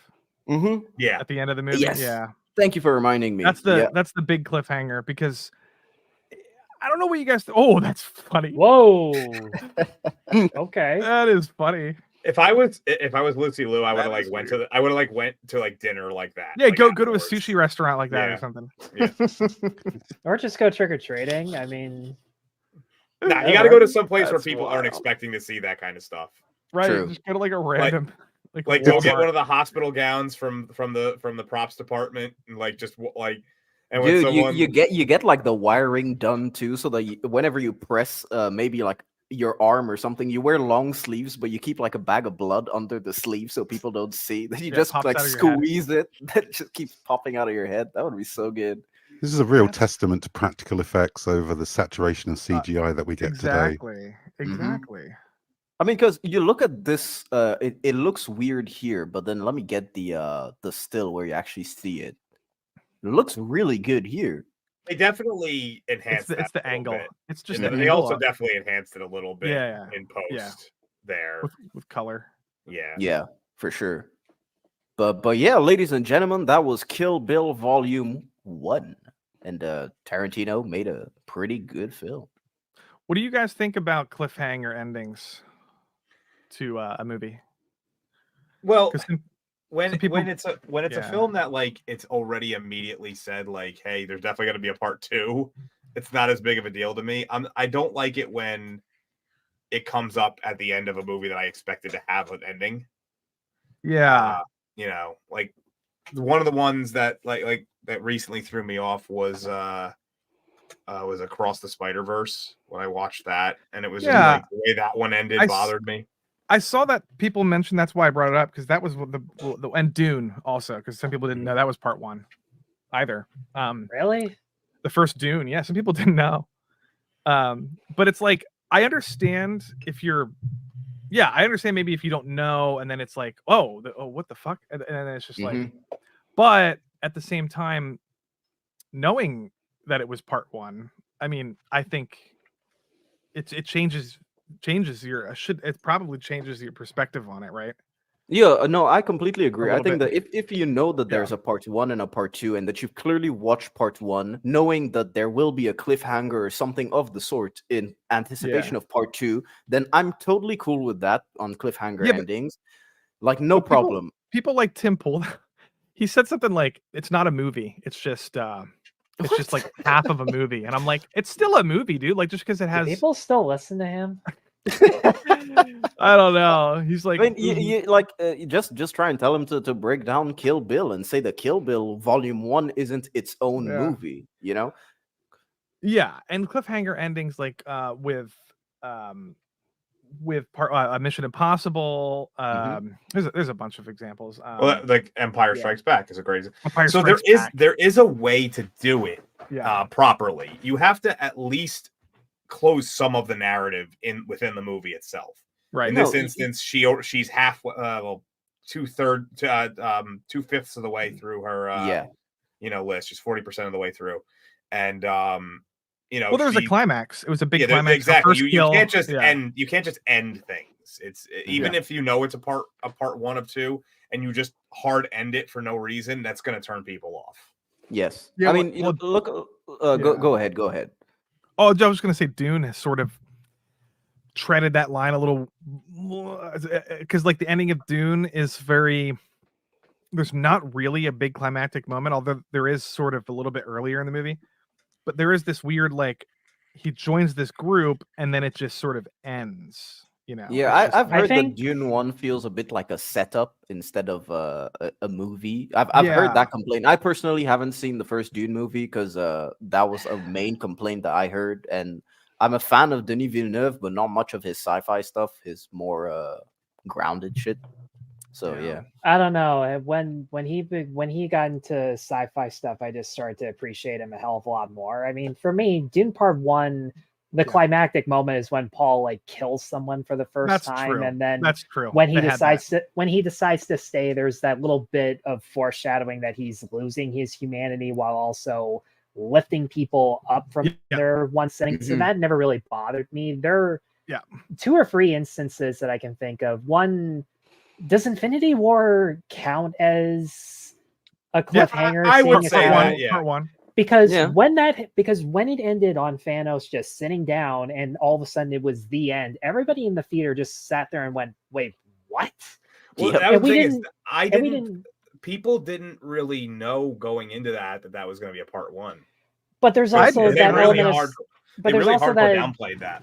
There's also that element of surprise where it actually works because you didn't know about that going in and you have something to be more excited about, kind of like Empire, where they end on the downhill, but because there's another one coming up, you can get back up. And then there's something like Pirates 2, Dead Man's Chest, where it just becomes a part 1 out of absolutely nowhere, where I was 10 when that movie came out, and the one thing that kind of counted as climactic was the fact that the main character, who you know is going to come back, died. It doesn't matter that he's going to come back, just the fact that it happened to him, the smartest character in all these movies. I guess that was supposed to be the shock. And then the even bigger shock happened when they brought Jeffrey Rush back from the dead, and I mean, that was a good thing to do, don't get me wrong, but I don't know, that was the most clear. We want to be a part 1. We want to be Empire Strikes Back for absolutely no reason. Yeah, that definitely Howl's part 1, part 2. Harry Potter and that one too. I mean, I like part 1s or a movie that. Well, the fact is that you have to be standalone. So you have to have, let's say, 2 concurring arcs. The bigger narrative that's going to go into your second part, of course. And then the smaller narrative that's going to mainly be the focus of your first movie. So in Kill Bill Volume 1, this one was Oren Ishii. That was the smaller contained narrative for the movie. Yeah. However, the big overarching thing was the kill list in general. So if you manage to make something like that in your movie, then you're good to go for part 1 and 2, where you make part 1 feel like a worthwhile, satisfactory meal, which is a big issue with Across the Spider-Verse, where it doesn't really feel like a worthwhile, satisfactory meal in its own, you know? I thought it did. I thought I had a big, like a massive escape sequence, and then he sets up this big twist at the very end of the movie. I was very satisfied. Okay, I was satisfied too, but it's like not as much as something like Kill Bill Volume 1, you know? Yeah. And then the part 2. Oh, the other thing is, can you watch part 2s by themselves? It's another problem. Like I don't think any part 2 should be seen alone. However, I do think a part 1 should possibly be able to stand on its own. Yeah. Well, the Fellowship of the Ring is a perfect movie by itself, I think. Even at the end, it's like, oh, they have a long way to go, and then they show Mordor in the distance, and it's like they could just end it, and you could be like, oh, it's just but like it does have this wrap up, I think. Really, like the end of the Fellowship is it has like this cathartic ending to me. I think it's Oh, a I perfect agree. movie. 100% with you. You know But what's, it's you know hard what's a to- part yeah. 2 that you can watch without seeing the previous film? Back to the Future Part 2, because they basically show the first movie Oh. again. I got That's one. I interesting. got one. Do it. Could Okay, you, go ahead. do you think it's possible to sit through Godfather 2 without seeing Godfather 1? Well, Yes. yeah. Yes. That's the story to that one. It's just it's very literary, and it's I think it's fine. I think you can do that. I think I've Well, I done mean, that, just based actually. on, you don't need to see part 1 to know who Don Vito is, because Yeah. they have De Niro in there. There's plenty. I may have even watched it before I saw the first one. I can't That's remember. actually what I was about to say here. Everybody Jedi I Brooks know- brings up T2, and I saw T2 before I saw Terminator 1, and this movie still made 100% Me too. sense Me to too. Oh. Me Is too. that a part 2 though, or is it just a Terminator sequel? 2? Well, It's that's yes, a it's sequel, but it's sort of that's what I mean. Like, I feel like people. well, yeah. I feel like it's all the same. Yeah, it's like, I can don't we see know. a part 2 or a sequel? I think this argument kind of works either way. Is can you see a sequel to a film without? Yeah, like, can being you the watch first John one, Wick just 4? Just John by Wick 4, I feel like I've seen people do that. I feel like the John Wick films you can't really do it with, because they've added, every one of them The adds lore. so much lore. So yeah, it's like, here's another one. Yeah, Aliens you can yeah. easily watch without watching Alien, Oh, because that's they true. explain if a movie does things right and explains the stuff you need to know, Yeah. you can watch the second or third or whatever without seeing the previous ones, if they give you the proper information in the Right. Yeah, Now- they give you the context. Now sometimes they're so far removed, it's almost like a reboot, like Jurassic World, even though it is a sequel or it's a Yeah. part 4 or whatever you want to call it. Mm. It's sort of its own thing, you know. It's sort of a reboot disguised as or sequel disguised as a reboot. Yeah. No, Um, I see that. I mean, And that- I don't know. and that I paid feel off. like you'd made have $1 to make billion. a clear Yeah. distinction between movies that advertise themselves as part 1s and 2s, or movies that develop into a sequel later Yeah. on, but then you can still consider it as a Right. part 1 and 2. You can, Tom, but I Like don't The Matrix. recommend it at Yeah, all. I don't think you actually. I would say you can't watch Quantumania. Period. Oh no, you wouldn't care about a single character. It It I don't sucks. care about anyone. It I don't think you sucks can. I don't so think much. anyone can watch Quantumania. You must experience Oh. what it is. Mm. Quantumania is a Yeah, piece of well, it terrible sucks movie. so much I couldn't even review it. I couldn't even talk out loud in public about it. It was just that. Yeah, actually, you could watch The Last Jedi on its own, because it doesn't have anything to do with anything. There we go. All 3 of those movies are complete standalone pieces Well, the of only thing- garbage. So. Yeah, The Last Jedi, I don't know about that one. You can watch it on your own. You could watch The Force Awakens on your own.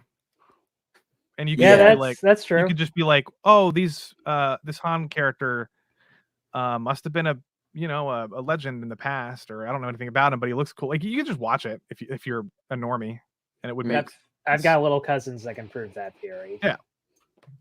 Oh yeah, but yeah, man. In terms of cliffhangers, I think that if they're well done, I'm always there for a cliffhanger, because whenever you watch a TV show, you basically have a cliffhanger almost every episode. That's my problem. If there are some people that just like, I can't stand cliffhangers. I don't like movies with multiple parts, and I'm like, well, what happens at the end of a show that you like with a cliffhanger? Yeah. You have to wait a whole year Always to a continue cliffhanger. the story. Like, it's the Yeah. same thing. It's the same fucking thing. Every exactly. show that I like, all of them have cliffhanger ending season episode 8, then you have to wait a whole year to continue, Mhm. Yep, exactly. So- And yeah, man, that's it. And does anyone want to add anything on cliffhangers? No, Not Guess on not. cliffhangers. I just No, want to say, Yeah. Go Michael ahead, Z. Michael Go ahead, Caine Z. retired before he could make his career a cliffhanger, Uh-oh. just like Italian job. But That's right. My cocaine. My cocaine. Yeah. My cocaine. Anyway, Z, Listen. you're about to say? Go ahead, Z. yeah, I love the bride. She's flawed. She's got a history of questionable actions, and Yeah. very much the anti-hero. I mean, throughout the movie, you can quite obviously tell she's a top flight assassin. She gets injured, hurt, and it demonstrates her vulnerability as a human being. I don't know if you've been online when these discussions come up, but you rarely see references to the bride during online discussions about strong female characters. Yeah, It's no. always No, yeah. people like Ripley, Sarah Connor, Princess Leia, Buffy, or Wonder Woman. Yes, Whereas I feel the bride is a character, she's earned her agency, of course. which is a far cry from the girl boss movies that you see today. Well, that's because the women you listed are involved in major franchise, sort of nerd culture franchises. Alien and what were the others you mentioned? Sarah Connor. They're more Sarah popular. Connor. Sarah Connor, Connor. Mm. This is more of a niche. Even a lot of people don't like martial arts movies, and Tarantino. That's true. This sort of, but yeah, she is a little bit underrated. I would say she's like one of the best, up there with Ripley and Sarah Connor and Trinity, in my opinion, from The Matrix. Trinity's always underrated too. Whenever those conversations come up, they forget about her. Yeah, because she became like I the think damsel in distress later. I just made a decision. We do have The Matrix planned for next year. I think Lofty Pixels has to be on that. I'll be back for that. So I'm gonna like book you out for that. I think that's in like March. Or That sounds fun. So I love that. It's my favorite. Yeah, movie. it's for martial arts. Martial Nice. arts. Martial arts. Yeah, two hosts. We're doing martial arts in March. It's also I think it's like 20th year anniversary. 20. Yeah, I think so too. Yeah, I want to say it's 25th, either 20th or 25th anniversary. It came out in 99. So it's 25th. 99. 2003 was the sequel, so that could There we go, count yeah. as 20. Yeah. I think Tarantino writes women really well. He does. This is the best example. This is one. Oh man, I like Jackie Brown. Because Jackie Brown. Yeah, I was gonna say I take Yeah, Jackie Brown over the bride Brown. personally. Yeah, but even Shoshana from Inglourious Bastards is fucking amazing. Oh wow, And, Shoshana. And well, Margot doesn't really talk. No, she No, doesn't. but Once like Upon a Time in Hollywood. But here's what makes I really wish He's just Tarantino good would at just writing. say this when interviewed. He portrayed Sharon Tate as a human being and an actress, not as a victim. And I think that at the end of the day is what Exactly. made her so fascinating. It's much more relatable to see an actress watching her movie, appreciate the amount of work and effort that went into it, and appreciate the positive feedback from the audience who's just there for along for the ride with her. Exactly. And like, yeah, like I think he and a couple other people just really respect, like give women good dialogue, and it's just not like generic, I'm a woman, I'm powerful. I was gonna say I haven't seen Death Proof, but I hear that the women in that are pretty awesome. Oh, it's so good. So it's weird because like Death Proof They're starts funny. out. It almost starts out as like them being damsels, and then Because as they the are movie damsels. I've seen and then I've as seen the movie ending. goes along, they flip the script, and it's a really interesting way of doing it. Right. I love Well, Death Proof, man. Well, like I've seen the Yeah, me ending too. just because you know good and hell well how it's gonna end up if you've seen any Tarantino movie. Yeah. But Mm-hmm. gotta say, Kurt Russell. exactly. And for Kurt Russell being a bigger psycho than you would actually expect him to be. Yeah. He gets Oh, fucked. Oh, for sure. Absolutely. It's like, what's his name? Stuntman Mike? That's Stuntman Mike. Yeah. Yeah, Stuntman Mike. I Oh, still dude, love he's that like, line to this day when he's like, "Yeah, this car's absolutely death proof. But you got to be up here for it to take Yeah, effect." dude, or I was whatever." thinking exactly about that. Like, I was literally about to Dude, say it, man. So, one thing about I just wanted to, because we're not going to talk about part 2, obviously, because No. this is just, No, we'll do that in a year. Don't worry, you're booked. but I just wanted to say, the actor, Michael Parks. Okay, he's in this movie. He plays Earl McGraw or whatever, the sheriff or Yeah. whatever. He Yeah, he's plays only in it for like maybe Esteban. 2 minutes. Yeah, he plays Esteban Viajo in part 2. He has the best chameleon accent. I thought he was fucking Mexican or whatever. And you know what I'm talking There's about? also a good Remember chance. El Camino. There's You guys also a are- good chance they put like a tan on him Oh, to they did. emphasize for that, sure. but His yeah. accent is insane. This guy, Tarantino was not even going to use him, I think, and he just was like, I can't remember how he got cast as that, but he literally plays the like Esteban, and he has like he's so believable. He's such a good actor. And he's Dude. also in Planet Terror and a bunch of other those movies. Yeah, Dude, because they he's have- the they cop and he's the exact same cop who apparently Yeah. discovers the bride and Yeah. Stuntman Mike's Yeah. victims, which I don't see the point in, to be honest. I don't even see the point in the coroner's report other than that one cool moment where he looks at her for the sunglasses and she looks green and then he just takes the shades off. Like that was a really cool shot where they switched the saturated colors. Yeah. And he had, if you looked on his like dashboard, he had like 6 pairs of sunglasses, all different colors. Which makes you wonder where he got those sunglasses Oh, from. that's actually a reference to a movie. Oceans? Is it Oceans? No. It is a The reference thing to that an I old movie. wonder more is how they didn't move while he was driving. Because like if anybody's ever left a pair of sunglasses on their dashboard while they're driving, those things are all over the place. Oh yeah. Oh, for sure, man. And yeah, it's like I just think that it's really cool to have him as a character and to bring him back, the actor. It's kind of what Mike Flanagan does nowadays, just brings back everyone in everything that he does. And everyone just loves it because he actually has good actors on hand. Yep. Exactly. And yeah, so the samurai fiction from 1998, that's the one where I said it was like the blue scene, but everything was red. So it's from Samurai Fiction that came out in 1998. And then what's his name? Just looking for yeah. Yep, has the same like red. Yes, even the cover of the movie is that. That's what it.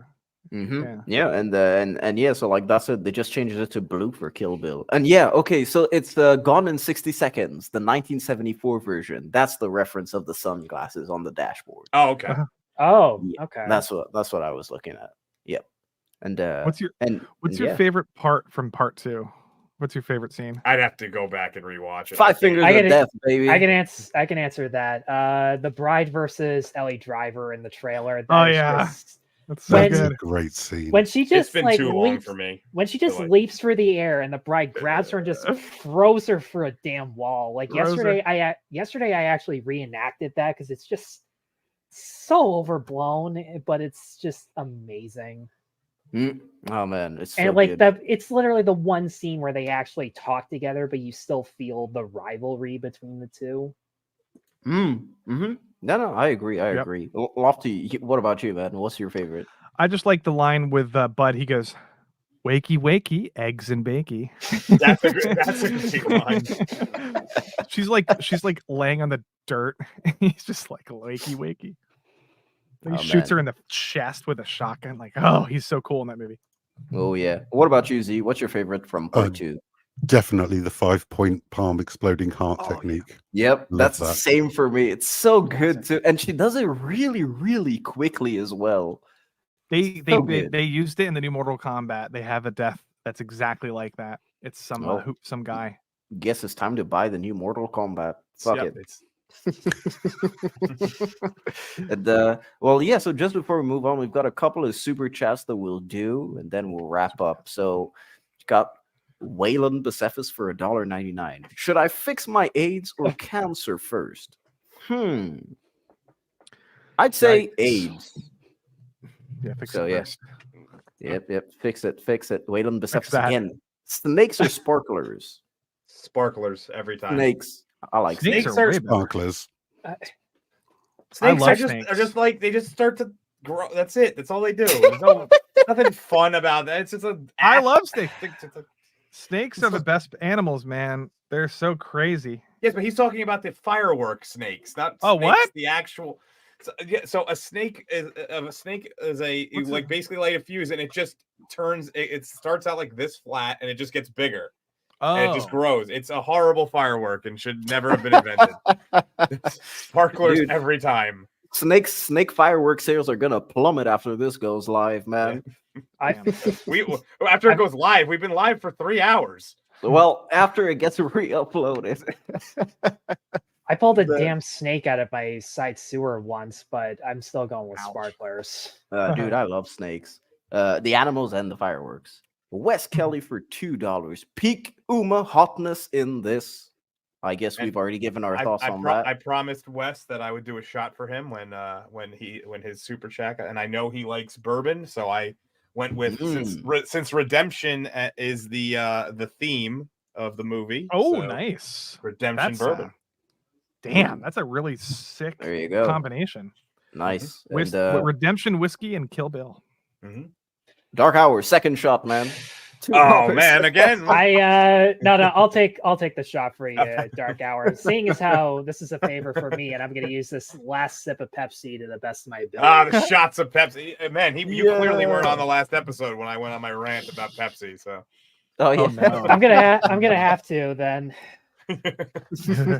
Another one from Waylon Bucephus for $1.99. Feet like. Wait, what? Feet like. Feet like means they can mine. grip it. I think he meant to say feet like Feet mine. like those Oh. probably means They can grip it nice. Huh? Wait, what? Oh, Feet like okay. that. Feet like that means they can grip it nice with their Yeah. feet. Foot job. A foot job. How big? That depends. How big are those feet? Yeah. What? Well, How do you grip something with your foot? Oh, wow. Yeah, man. What's the size of the shaft? We gotta know. Yeah, like. Remember She's when 6 foot. Milk- I'd assume she's probably wears somewhere around like a women's size 10, somewhere in that range. So True. And last one, Waylon Bucephus for $1.99 again. Thank you so much. Remember when MILF stood for mentally ill lady? What the fuck? I'm only 27, so no. mentally remember ill that. lady. For Buck F would be you. interested. F you. mentally ill lady poo. So is this like a kung fu reference? That's what I'm understanding. Huh? Is this like I've heard of drunken master? I've never heard of a mentally ill lady Uma's master. a MILF. Uma Thurman's a MILF. Oh, she is, man. She is. We'll you know We what? can I'll get tell the you panel. what. One of these days we'll do that one. We'll do the super chats get dark hour drunk stream. That sounds fun. I don't drink that We'll much. have to pick a really low effort topic like video games or something. I don't know. I have wanted to do a Resident Evil stream. So Oh, you should, like, man. about If I the ever, games, about The the games, games. not the movies. Yeah, dude, that's if fun. I ever stream like gaming or anything like that, I'm gonna be streaming Metal Slug on here, man. I Dude, play Metal Metal Slug. Slug like a motherfucker. And Boomer. so yeah, that was it with the super chats. I'd like to give a chance to everyone on the panel to plug your shit. We should probably make like a video where it's just me saying plug your shit. Actually, it would probably be easier if we just had the whole ending planned out with a video and just click them all. That way we don't... Oh yeah, for sure. And so yeah, Z, let's start with you. I'm resident on the Mr. Brown Alliance channel. We have a stream in about an hour's time, I believe, which is our end of week roundup. So do pop along if you've got a free moment. Yeah, Yes, musing. do. The Sunday musing. Yep. Mr. Brown Alliance, if you guys aren't subbed, you should. We Uh, always get bogged down. Yeah, Oh. it's pretty much bog central over there. For sure. Yeah, so I just posted in the chat the stream that'll be on in about an hour. And is that all for you, Z? That is all for me at the moment. I do have something lined up soon, but it's completely escaped my memory what we're supposed to be doing. Oh yes, it's a 12-hour Attack of the Clones stream. When is that next Saturday?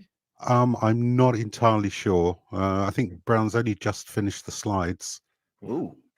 I don't think Wow. I could talk about that movie for 12 hours. But maybe if you guys need like a seat filler for like an hour, if someone needs to go, Oh, like, yeah, we're going to need seat fillers. There's going to be people dropping maybe I'll pop and in out. for like a little bit just to say like, hey, what's That'd be going on? I amazing. remember this scene. Something And about then- sand. Oh, Something yeah, about for sand sure. and it being coarse. I don't know. Oh, dude, the best scene of the entire movie, man. It's like Yeah, this is it's pure the best dialogue you'll ever hear. But yeah, thanks for coming, Z. It's always fun to have you on the channel. Oh, it's I a always pleasure to be appreciate here. it. Great film, great panel, and thanks to the chat for coming along. Thank you, Z. And Lofty, what about you, man? I also think we have Z booked for the near future too. For Oh yeah, Superman, we I do. believe. Yeah, we do. So I think you'll be it's seeing him again. Superman. Yep, Is it Z will Superman? be back soon. Yeah, that's like in Yeah. like a month or so, give or take. Yeah, Yeah, November. Mhm. Definitely up for that. Oh yeah. And Lofty, what about you, my man? Thank you for coming onto the channel. First time on the channel, actually. So yeah. Yes, I like doing all new channels. It's always fun. Thanks for Oh, having Will me. not dude. be the last time. Definitely, we'll Yeah. get you involved with that Matrix stream for sure. Oh yeah, for that's- sure, man. That's my other favorite. No joke. My top 3 favorite Hollywood movies of all time are like it's Kill Bill, The Matrix, and Jurassic Park. That's my top 3. That's We like, don't have Jurassic Ooh. Park booked, Yeah. but eventually we'll Alien. probably do that one. Alien is a close fourth. We have Alien, but that's not for a long time. So Yeah. I have literally all of 2024 booked out already. Like not with Oh, guests, wow. just for We've I got just the have movies. The movies are all picked Oh, for okay. 2024. Yep. The That's guests are kind of like I a only few people go have said things, but 2 weeks in advance. Like for this month, I have horror. So there's 3 weeks left for me. 18th. Every Wednesday I stream, and then Tuesday is the 31st. So I'm gonna do a Halloween stream for that. So it's like I have 3 more horror Awesome. streams coming up. I'm gonna do a tier list. I'm gonna do those take a while. That's gonna be a whole stream of just like all my favorite horror movies, and that's fun because when I do tier lists, like I'll just talk to chat and like they'll give recommendations. We just talk about movies. And then I want to do a panel about Follow the House of Usher. I'm not sure. Nice. I'm gonna schedule that because I Have want you to seen see it yet? Yeah, I'm halfway through. It's really good. Oh, dude, I haven't had time yet. It's really good. And then I'm gonna do like, man, I might do a watch party or something at the end of the month. Maybe The Wailing or something. Maybe Alien or The Fly or something. Nice. Why? Yeah, actually, I think that one could. Are you talking about the the Goldblum? The Goldblum one, Brundlefly. Okay, yeah, that Brundlefly. Yeah, that one. That actually could probably go over well. Yeah. So we'll see about that. But then this Wednesday, I'm setting something up pretty big with a couple. I'm setting up behind the scenes a debate between some people. I don't really want to say who or where or when. Don't say, man. It might not fall. It might fall through, but keep an eye out Wednesday for something interesting. I just like I want to point out that it I was can't like, really give any information. Plug your shit, and then Uninspired's like, don't plug your shit. Don't do it. Well, no, I just don't. Yeah, I just don't want to like say it's happening and that it just doesn't happen or whatever. But it's like there's this important debate that's happening right now, revolving around AI, and I'm trying to set something up and have some people talk to each other about it instead of scream about it on Twitter. Yeah, true. That might be happening Wednesday. But other than that, it's just Halloween month. Oh, next month is Miyazaki month. Nice. We're doing. I'm covering. I'm gonna do like verses. So every week is like Spirited Away versus Totoro or something. The next week is Mononoke versus Nausicaa. But because his new movie comes out in December, so I want to just I want to go through his filmography before his new one comes out. So, yeah, well, that's a good idea, man. Yeah, that's November. All right. Awesome, man. Well, thanks for coming on, man. I honestly appreciate it. Appreciate the insight. We'll have you on again soon. Hopefully, maybe if you're interested in anything martial arts, because man, martial arts, I'm really, really hyped because we're covering Kung Fu Hustle, and I fucking adore Kung Fu Hustle. I was a bit upset that you didn't get the clip of her choking out Vivica A. Fox for me to actually talk about the accuracy of it. I was so disappointed. I was like, I didn't even think to tell you about that. Yeah, I figured my felonic friend would have picked up on that one. Be like, hey, the guy who knows how to choke people unconscious should probably be talking about the choke, but whatever. Listen, Dark Hour is going to be choking me unconscious live on stream in March, so be ready. I might just, I do plan on doing some stuff, not necessarily choking uninspired reviewer, but talking about like submission holds in movies and whether or not they're accurate or not. So nice. Oh, yep. And all Tyler, we are not going to skip you. What do you have coming up? Tyler, plug your shit. It's a game show. Plug your butt. I mean, shit. Whoops. Sorry, that's not a Canadian custom. Anyways. Yeah, Justin Trudeau made it mandatory this year.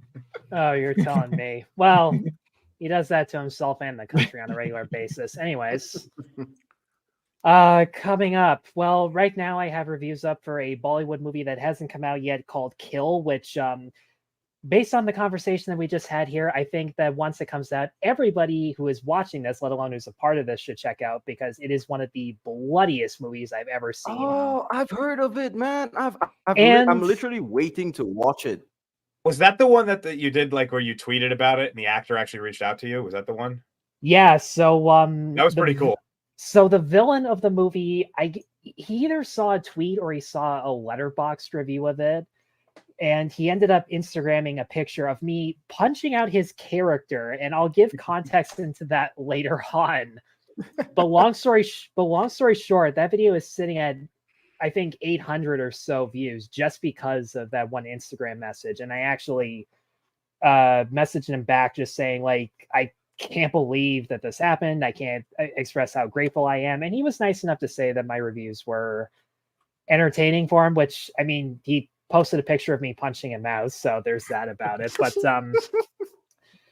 for those who don't know, my reviewing style is very distinct, where I try to like I try to recreate or reenact the feeling of what it was like to watch this. So in order to demonstrate how awesome the fight scenes, it's just me punching out like a photoshopped figure that I just traced around. And boy, are I could say with like all seriousness, I don't think anybody's doing it the way you're doing it. Like you do it you have a very unique review style that you just need that one to catch fire, and I think you'll be good. Exactly, because there is no good way of advertising what is what I like. When you and me met, that was how I watched one of your videos. I was like, this is hilarious. Like who is this guy? I was gonna say, because apparently I really cracked you up with my John Wick 4. Yes, I think that was the one. That was the like you were like, no. The whole review was just you saying no over and over again. I said yeah a couple times, but occasionally throwing in a yes. The second half of the video I talked more of, and Nerdy Film Girl, if anybody streamed with, she was ecstatic about my Beau Was Afraid, because I really, according to her, really hit the nail on the head with that one. But right now I'm working on. Movie. I like it. Absolutely, it's fantastic. It's becoming a hot take as time goes by for some reason, but it's very weird. It's David Lynch had the same treatment as Ari Aster in his early career, and now he's like a legend. So we'll see. But I hate Hereditary, and I like Midsommar, but I keep changing what I like or don't about it. And Beau is honestly my favorite of Aster's movies, but it's amazing. To get back on track, I'm working on a review coming up for The Creator. I may or may not make one for Killers of the Flower Moon. It's going to depend on whether I like it, because if it's the same movie as The Irishman but with Native Americans, I'm going to be really pissed off, because blasphemous as it sounds, I couldn't stand The Irishman just for how so much exposition and narration covered up the visual storytelling, or so I've been told. But yeah, so those will be coming up, and I'm trying to move my channel towards a point where I can talk about new releases, but also cover Disney movies on a regular or semi-regular basis, because there's a lot of bashing Disney's current state and not enough reminding Disney the older classics that made them such a good company to begin with. And I feel like it'd probably be better off to talk about the older stuff. So in November, I'm going to have a review up for The Black Hole, which is a very niche pick that has just as many ups as it does downs. Mostly downs in my opinion, but do look forward to that. That was actually a more fun video to make than I thought it would be. Awesome, man. Awesome. Can't wait for all of this stuff, man. So yes. Sub to Tyler. That's pretty much what I've got to say. Sub to Lofty. That's what I've got to say. Somebody just literally quoted me saying I can't stand Irishmen, and I love that. Those damn Irish! How dare you? Flower Moon looks amazing. It's I don't know. In my defense, De Niro is the least convincing Irishman who ever existed. I mean, the dude's last name is De Niro. You don't have to go any further than that to be like, this guy's probably not Irish. Hey, he and James Woods were more convincing Jewish gangsters in Once Upon a Time in America, and I fucking love Once Upon a Time in America. You all seem to be having a problem with the Irish here. What are we doing here? Why are we talking about the Irish? My father will be rolling in his grave. That's he was. You know, there's a movie with Colin Farrell where his friend cuts his fingers off, and it's really kind of funny. Hey, that was a great movie. That was the best movie I saw at TIFF last year. I'm just gonna point out that an English guy is making fun of the Irish here. I'm just gonna point that out. That's usually a bad start to things. That's can somebody put up Adam Gray's comment, because that's just perfect. Yes, Black Hole, the Disney stock Black Hole. I'll give you a black hole, yeah. I should have used that tagline. If you come down my rainbow shaft, I'll right into my black hole. I'll give you a pot of gold, won't I? Yes, I will. I don't know what I'm saying anymore. I don't know anything about Irish culture except rainbows and gold. You can stay away from a Lucky Charms. Yeah. That much I is need so. to take a picture of like the comment chat because this is gold. So someone should just clip this out and say the Banshees of Inisherin 2023 colorized. Banshees of Cock and Balls 2023. Lofty versus the. That's it. Oh my goodness. I wasn't expecting that. But yeah, Dark Hour, plug your shit. I'm actually gonna work on a rather unique style for how I want to do a review for Loki, because a lot of up to this point I've noticed there's really just the two styles people tend to take, either the end of the after the show is over, or episode by episode. And I don't really feel like doing episode by episode, so I'm gonna, at the halfway point, I want to review the show, and then I'm going to come back, like double back on it at the end and see if all my problems or praises were either respectively answered or continued. So basically have a again, like a small update video afterwards. But so after episode 3 of Loki, I'm going to probably drop a review of it in terms of like generally how it's going and what I think of it.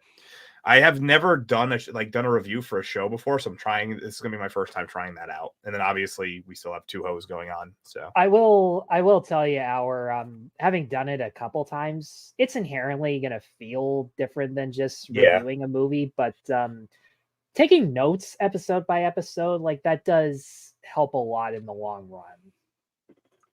So I tried taking notes on the first episode and nothing happened. My notes were okay, sure. And I don't know what those were for. So like episode 2 also pretty much a lot of nothingness. So it's probably going to be more me talking about the actors themselves than the plot, because the plot has, unless the 3rd episode has a decent amount of plot, we're gonna have I'm not gonna have much to say there, but the production value, stuff like that, the actors, I could talk about that kind of stuff. Yeah, and having gone through, like, I have 2.5 minutes worth of B-roll to use, and it's much more practical than I was expecting for anything Marvel related. Loki? So I'll give them props on that. Because Benson and Moorhead are directing this season, or show running. They're amazing. Really, because like I haven't seen their faces pop up in any of the interviews. It's just they're show running. Yeah, they didn't direct. They did the first one, didn't they? Do the first episode? I'm not sure. To be honest, I didn't even see season 1 just because Marvel miniseries just don't do anything for me. Yeah, pretend to be surprised by that. Yeah, they're just sort of a filler. It's a filler. Although Werewolf by Night was pretty cool. That was cool. That was actually very interesting, and they had really cool practical, and even the CGI was actually pretty good at that. I don't know. That's true. Doing another episode of Werewolf by Night. I hope.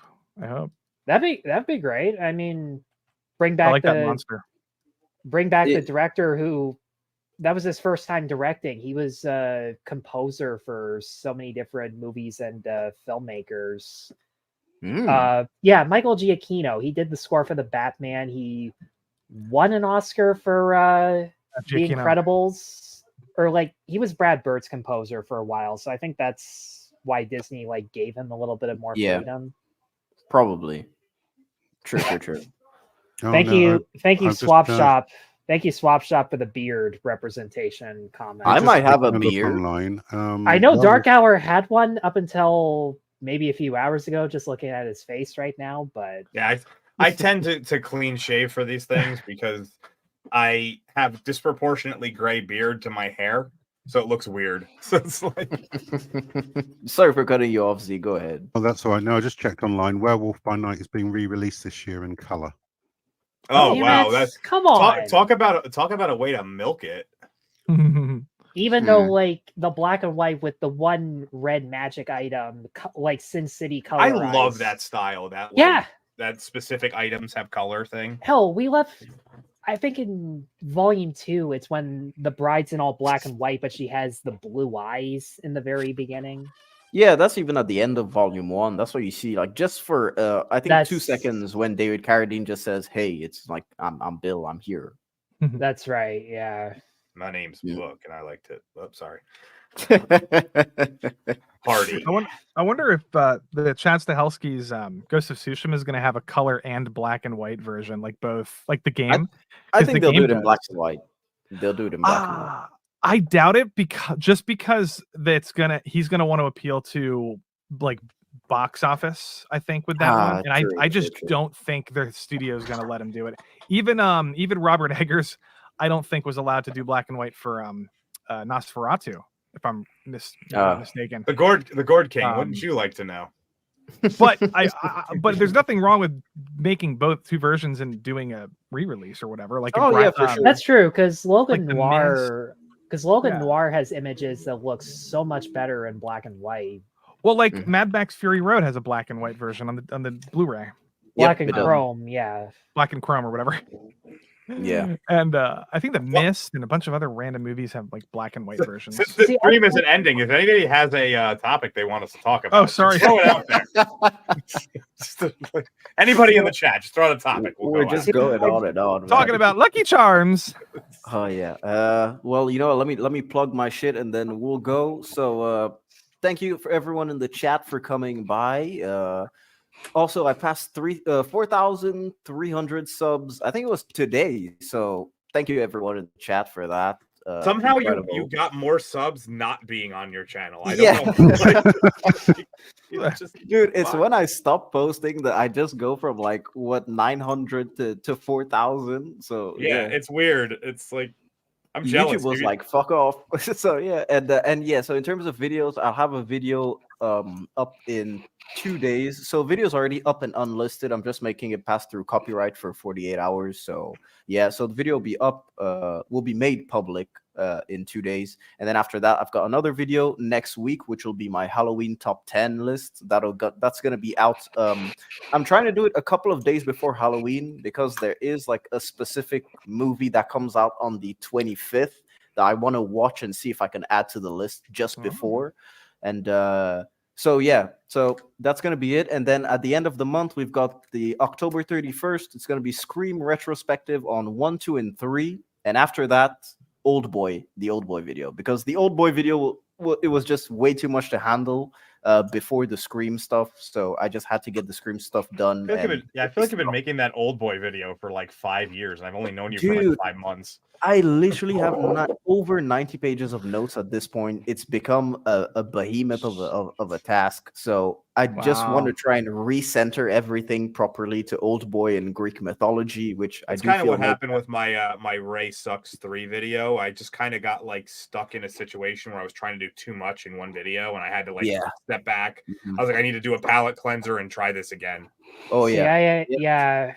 I had that exact same struggle because originally I was gonna work on a Pirates video essay, but about Pirates of the Caribbean or like like the adult film Pirates, because I'd like to hear your take on that one.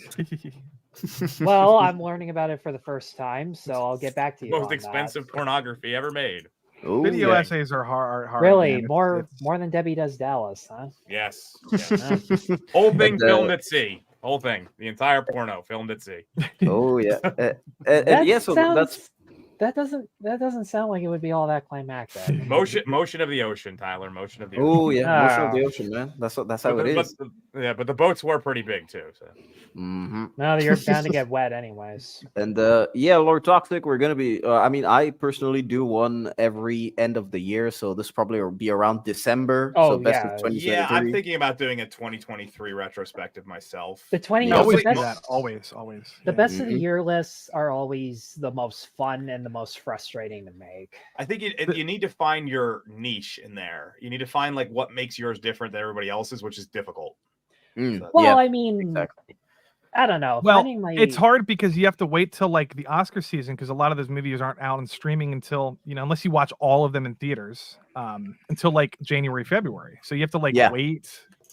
You know what I mean? Like, I'm not one of those. I'm not one of those guys who waits. I have a plan, but I don't want to say it live.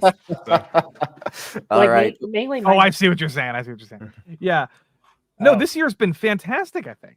I don't know. I'm I feel like already have a really it's good been top a good 10. year. It's been a good year. Yeah, for me, I really already I probably have a top 15 already if I write it all down. Dude, Mm.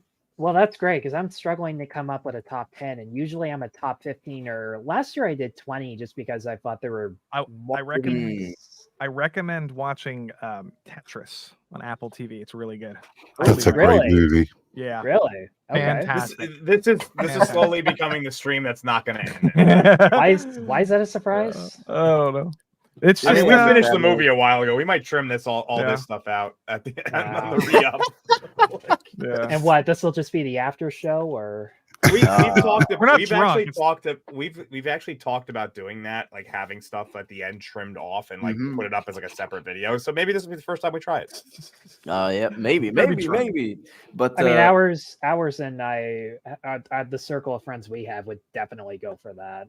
And yeah, so in terms of videos, that was it for me for live streams. Tomorrow night I'm on Cannoli Sasquatch's channel for MMM. We're doing The Departed, and then I think that's it for me. Normally next week Sunday I'm gonna be on with Jedi Brooks, who is right here, and yeah, we're gonna be doing the Walking Dead the pilot episode with a couple of other people. Normally next week Sunday, and yes, I will link this.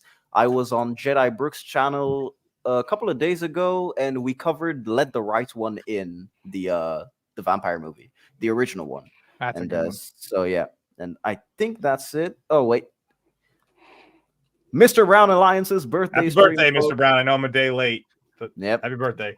Happy late birthday, Mr. Brown. And yeah, Mr. Brown's going to be on in 1 hour. So if you guys want to cycle to his side, yep, incredible. I'm always in the chat over there modding. So yes.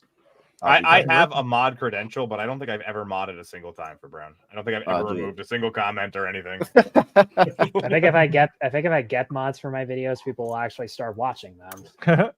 I have mods. I keep forgetting to add mods because all mine just, I don't know. Sometimes like mods will come and then go, and then you forget then suddenly you have no mods. Oh, dude, sometimes, yeah. But I mean, also we always have like good mods, anyways. You can see them in the chat. They're really fun. And yeah, just before Steven we go, is my mod. Steven, I like Steven. He's my buddy. Steven Ransom. All right. So Happy birthday. before we go, let me just put this in the chat, the link for the Jedi Brook stream that I was on. And yeah, I guess that's it. Anyone else have something that they want to say before we leave? No, I want that stream to end. No, end it. End my life. All right. Well, thank you to everyone for coming in. And yeah, we hope you had a great time. Dark Hour, you do the outro because I always fuck it up anyways. Yeah. But thank you everyone for coming in. Thank you for all the super chats. Thank you for spending your Sunday with us. And hope to see you in the next one. So bye-bye, everyone. Ciao.